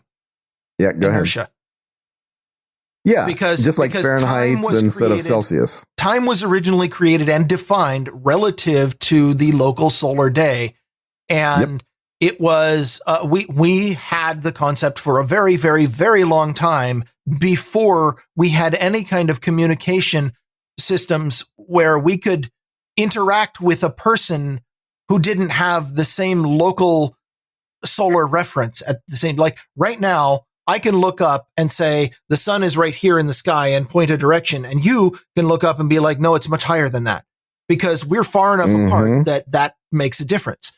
But the vast majority of human history, that never existed. And any two people who interacted had the exact same frame of reference with regards to the sun. So it made sense for solar time to be developed from that. Why do we still do it? Inertia. Yeah. And this idea that everybody has to have a local time where the noon agrees with the peak of the sun just seems ridiculous. That went out the window with daylight saving. Yeah, and then like Arizona doesn't participate in daylight savings, which is good for them. And the time zones are wide enough that even if the time zones made sense, everybody's off. Yeah, there's only a thin line of people that are right on the money. Everybody else is actually off. I mean, where I am, the solar noon actually happens about not quite 1:30 p.m. Wow, there you go. Yeah, because I'm in the Pacific time zone. We're on DST, which adds an hour, and I'm at kind of the western edge of the Pacific time zone. So I think that the idea of every place needing a local time zone is just absurd. So, when I played EVE Online, which is a video game, the clock for the entire universe of EVE Online ran GMT, and it was very convenient to set or to use GMT because no matter what time zone people logged in on, you say, "Hey, we're gonna start a raid at 1300," and everybody knew what that meant. But you didn't have to gamers convert are it to always local up at all odd hours anyway. Exactly. And there's really no reason inside of that universe. And don't see daylight in general. And they don't see the daylight. Well, I'm in the Pacific Northwest. I never see the daylight either. Or I never see the sun. So what do you care if it's noon or not? I'm going by the almanac to know when you're making my point for me, man. I'm only 40. I've never seen the sun. Exactly. There's a general. I don't know. From a convenience standpoint, I think it would be much better if we just used GMT for everything, and then that people wouldn't be late. You wouldn't have these. Oh, I thought we were doing it on your time zone instead of our time zone. I'm going to have to disagree with you. And the reason is, and it has entirely to do with, it's situational. If you are an online gamer or an introvert coder or somebody who lives their entire life on Facebook, then in that case, I will agree with you. Your realm of attention is the online global world interacting with people who are not local to you. And therefore GMT makes sense. Or actually, screw GMT. Wouldn't you prefer? GMT is off by several seconds. Let's go to UTC just to be precise. Yeah, UTC is fine. GMT, UTC, just one zone. Yeah. without a daylight savings time change. For normal, well-adjusted human beings, which we are running out of them because of social media, but the bulk of your attention span still occurs locally, and therefore the only frame of reference necessary for time is a local time. And for that purpose, it's convenient to go with inertia and also have numbers that make sense relative locally, regardless of where whose time is mostly local. Mine sure as hell isn't. Well, when I go to the grocery store or the bank, or if I decided I hate myself and wanted to commute to work again, all of those interactions happen in a frame of reference that is entirely local, and therefore not necessarily. Trying to bring in a GMT offset to that actually complicates the interaction, because if I say I go to work at 8 a.m., it doesn't matter where I am in the world. I can put in my head, I go to work at 8 a.m., I come home from work at 4 p.m. That's right. I put in a short day, whatever. But that's so last century. Yes. Well, so I'm justifying all of this with the idea that you're still having interactions in the physical which world. I don't know that people are. Like, I don't go to the grocery store. I don't do any of this shit. I run a virtual company with people that span time zones from the Philippines to Europe. Okay, so what you're saying is that the entire world should change how they tell time because it would be more convenient for you. It wouldn't just be more convenient for me. It would get rid of the fog that is created by an arbitrary local time zone that really doesn't serve a purpose other than inertia. Yes, but it would introduce a fog created by an arbitrary global time zone. You would have... Well, not at all, because you've got... For a lot of interactions, based on the same clock. I go to work at 8. Oh, I'm sorry. I moved east from Washington to Texas. Now I go to work at 10. Yeah, that's exactly how it goes. Because people in the Philippines don't go to work at 8. They work on the schedule that are prescribed to them. You would break based people's on brains. Not at all. People get adjusted. Why? Inertia is... I agree with inertia, but I just think it's a poor argument, okay. That's all. In that case, do you run your company on the metric system? Don't really deal with measurements, but I would if I had to. Yeah. Why, for example, how far is it? Well, I just literally said this 15 minutes ago when you brought the topic up. It's about an hour and 20 minutes. Okay. I was expecting you to name a distance in miles, but the mile. I mean, I can calculate the miles, but that's less relevant to me than the time spent getting there. I was actually going to try to trap you into a point, and you escaped my trap, you bastard. I have no idea how many miles it is. It is. I just know how long it takes to drive there. What I was going to say is, in America, most people still think, for example, in miles. Why don't we think in kilometers? Inertia. We should. I agree. Yeah. No, we should. And this is one of my pet peeves too, is when we watch space missions from the historical American companies, right? The guys that are still in the space game and got into it back in the 60s, like ULA, they do use frickin' miles when they talk about speed and Fahrenheit when they talk about temperature, whereas SpaceX uses everything metric in their data, which is much better. Okay. It's easier to understand. It's cleaner. It's easier to understand do math. If you are fluent in understanding that, like, it's ultimately every form of measurement in units is arbitrary. The question is, are you fluent in that? They are all arbitrary, but some are created to be easier to do calculations with than others. I mean, what's the temperature in Austin right now? Oh, freaking hot, man. I mean, are you going to answer in Celsius or Fahrenheit? Normally, being in America, I can tell you Fahrenheit. It's 102 Celsius. Holy crap! No, that's Fahrenheit. Okay. But it's 42 in Celsius. But it's also holy crap.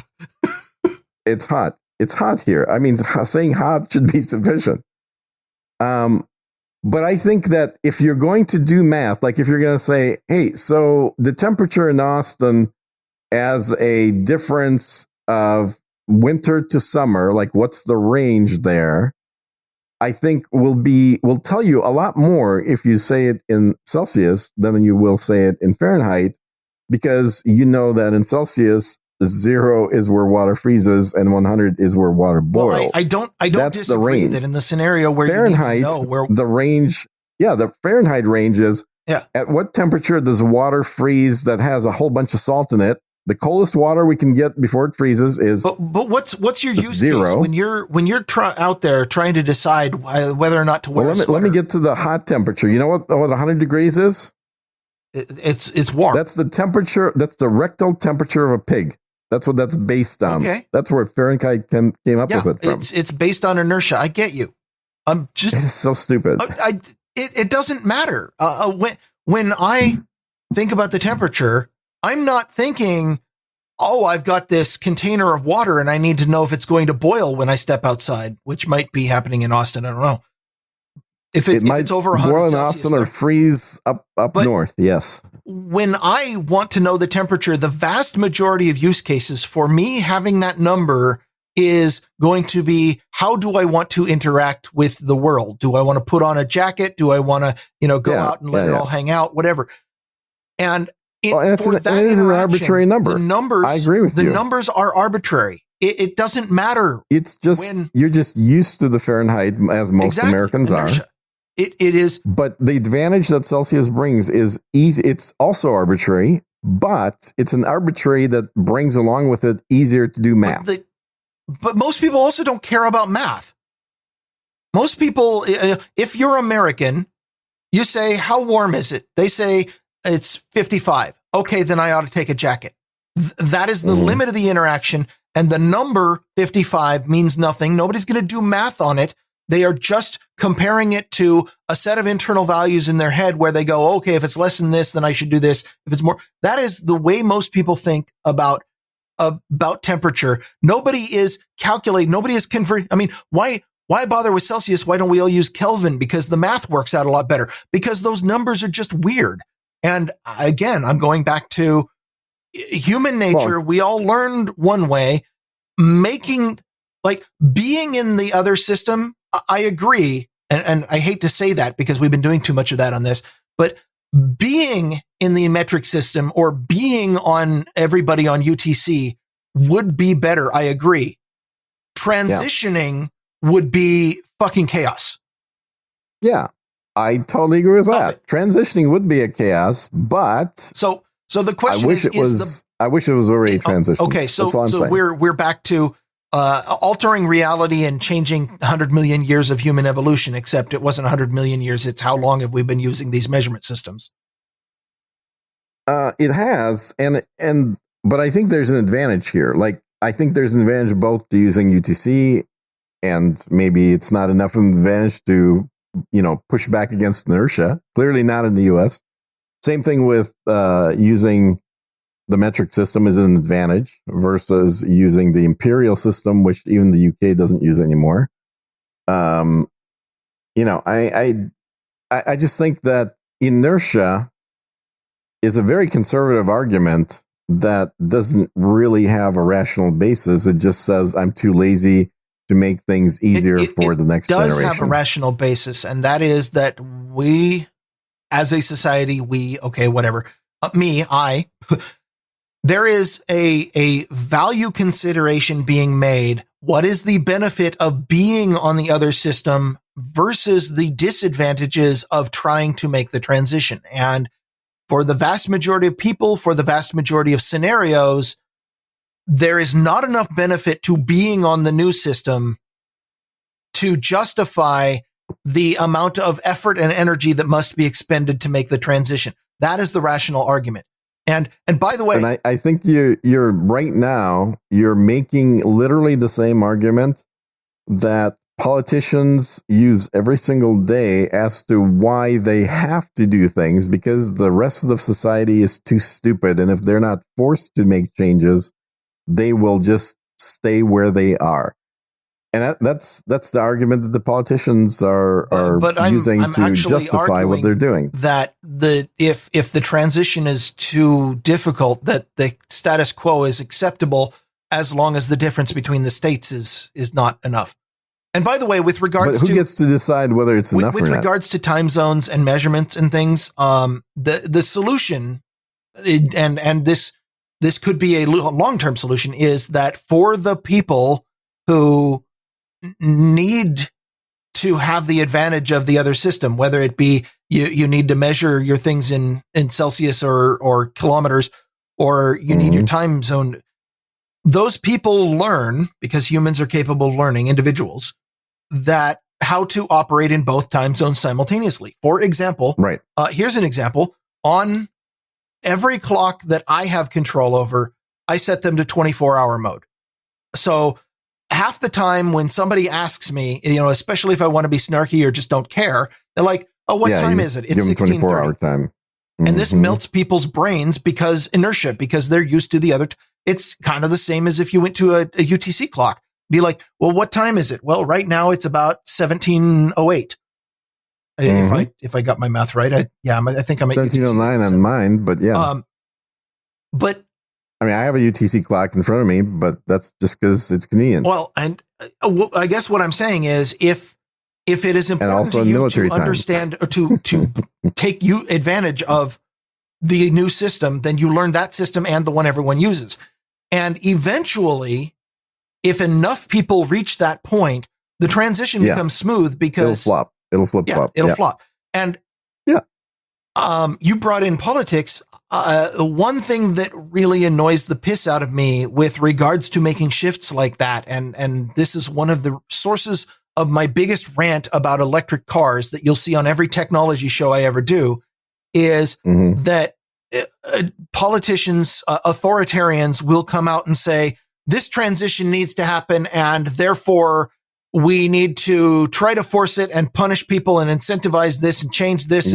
And in every case, you're going to have unintended consequences, and you're going to do it very with more destruction and chaos, when if you just let it happen naturally, if there were no rules requiring electric cars and we allowed the technology to develop at its own pace, it might take a little bit longer to get there, but it would be and by no rules, smoother. You mean no subsidies? Yeah.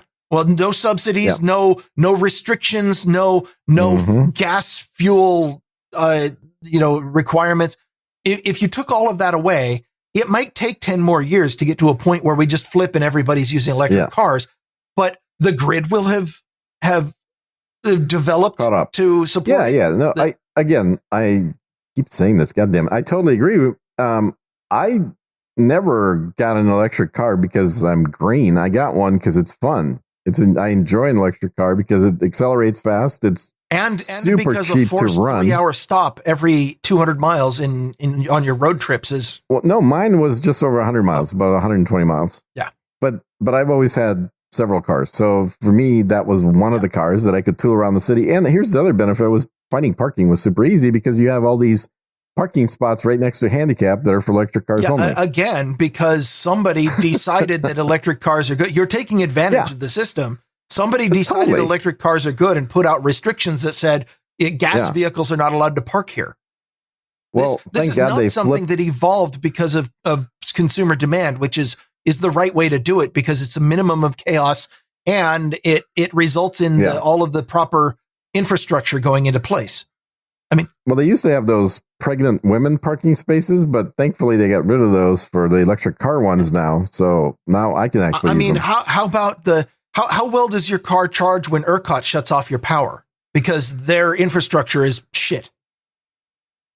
Yeah. Oh yeah, totally shit. Now, knock on wood, they haven't really cut it off lately, but I have a generator, obviously. You're going to use the generator to charge your electric car? Are you going to expend fossil fuels to charge your electric car? I don't care about fossil fuel. I keep saying this. The electric car is not about saving the planet. It's about being fun to drive. You're a shitty greenie. You know that? I'm not a greenie at all. Yeah, that makes you a shitty one.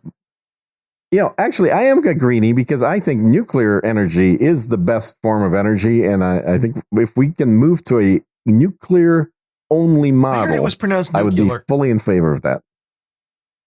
Only by people that are math and science majors. Is that how it is? Uh-huh. Good thing I'm not in college anymore. I don't have a major. Yeah. No, it's a this is all inside baseball shit that's going on right now for anybody listening who's going, what are they talking about? It's a reference to my other podcast and my other co-host and the way he pronounces the word nuclear. No, the other co-host. Yes, Ben, dude named Ben. Who pronounces the word nuclear as nuclear. He I guess grew up around George W. Bush and learned from him, I guess. Maybe that's it. Yeah, I can't think of any other reason. But he has also, mentioned a number of times that he was a math and science major, and he's very versed in that. So, of course, that means I have to make fun of that all the time. Works for me. Yeah. So, I think we're done. Don't look at me. I've got a Bachelor of Arts. Yeah, I'm a philosophy major, so there you go. Admittedly, it's a Bachelor of Arts in computer science. Go figure that one out. But I do have. That's probably the worst kind. Computer art sucks. That has always been one of my favorite. It was the school had decided. You have birds chirping now? Huh? You had birds chirping there? Yeah, there's crows outside getting really cranky. Yeah, I can hear them. You hear that? Mm-hmm. Yeah. Okay, fuck you, Noisegate. Good ears. Yeah. Well, he has good ears, and apparently it's getting past my Noisegate. Yeah, apparently. When people ask me, like, why do you have a Bachelor of Arts? Because this came up in a lot of interviews. And the reason was that the school was just starting to turn really liberal, and they wanted everybody to have an equal chance. And the Bachelor of Science, the requirements were too horrible. You had to have, a couple classes in physics and a lot more classes in math. And they were like, well, some people just want to do computers without understanding math, which is a horrible idea. Exactly. But I got to the end and they said, well, what's the difference between a Bachelor of Arts and a Bachelor of Science? Well, I would have had to stay in college one more semester. Mm-hmm. So that's the difference. Mm-hmm. Yeah, no, and back then a lot of colleges were just starting down the path to wokeism. Yeah. I'm glad that I escaped the college system and the public school system when I did. Yeah. Because the people younger than me, I'm sorry you guys got so screwed. Totally. When I was a kid, your parents basically said, be home before it gets dark. And I was out on my bicycle riding around, 15, 20 miles away from home, hanging out with friends, doing all kinds of shenanigans. And as long as I'm home, for dinner, which usually was the case, or certainly before dark, or use a payphone to call and say, hey, can you come and pick me up? Because I'm way the fuck out here and I'm too tired to ride my bike. I had the same experience, but in defense of a lot of the parents today, back when I was young and riding my bike all over the damn place and they just said, be home before dark. I wasn't trying to ride my bike back and forth in between tents of homeless people who were half passed out with needles still stuck in their arms. Ooh, that's definitely not something I saw when I was a kid. And it's not something that I saw when I was a kid, but it's, if I were to go out right now, I would probably encounter that. Mm-hmm. Yeah, I would not do it right now. Well, that's why I'm here podcasting amongst instead. Other reasons. Exactly. Because you're sitting there in front of a clock with 24-hour time. Yes. Anyway, I think we're done, dude. And you know what? It's 5:00 somewhere. It shouldn't be, but it probably is. It's probably 5 p.m. In fact, UTC time. It's after 5 p.m. UTC time. Yeah. 5:17. Yep. Yeah. Although technically it's not. It's 17:18 because UTC is 24-hour time. But yes. This is a great show. We agreed on everything and then we ant-fucked each other. Honestly, I think this could be a thing. This could be a podcast. I think people would listen to this. I think people are. Let me do the magic. Magic Adam C. 89 people in the troll room. What? No way. That's more than ever listen. Well, that's because they get too much of Darren already. Darren is kind of spread thin, isn't he? I believe the word from JCD is that he's diluting his brand. Oh, JCD even said that? Wow. Okay. Yes. Darren posted on. It's totally true. He posted on NAS about, look, here's the 13 different shows that I do. Please listen to them. And JCD came back with, you're really diluting your brand. Well, JCD should know, because for a while there, it seemed like he was in every magazine that was published in the early 1990s. On computers, at least. Yes. Yeah. Yes. Well, we didn't get to talk about joysticks or my obsession with Star Citizen or any of the other interesting topics, but so we'll definitely have to do this again at some point. Maybe. Well, if you can send people to Darren's house to break his AC more often, we can do this again. Well, yes. And if you're ever in need of a co-host or a replacement host on your show, let me know as well. Okay. Well, people are waiting for Pod 2.0. That's right. If we keep going, we're going to bump right into Podcasting 2.0. We should quit. Okay. Let's quit while we're ahead. Ahead, behind, whatever. Okay. Well, I don't know when you cut off the recording.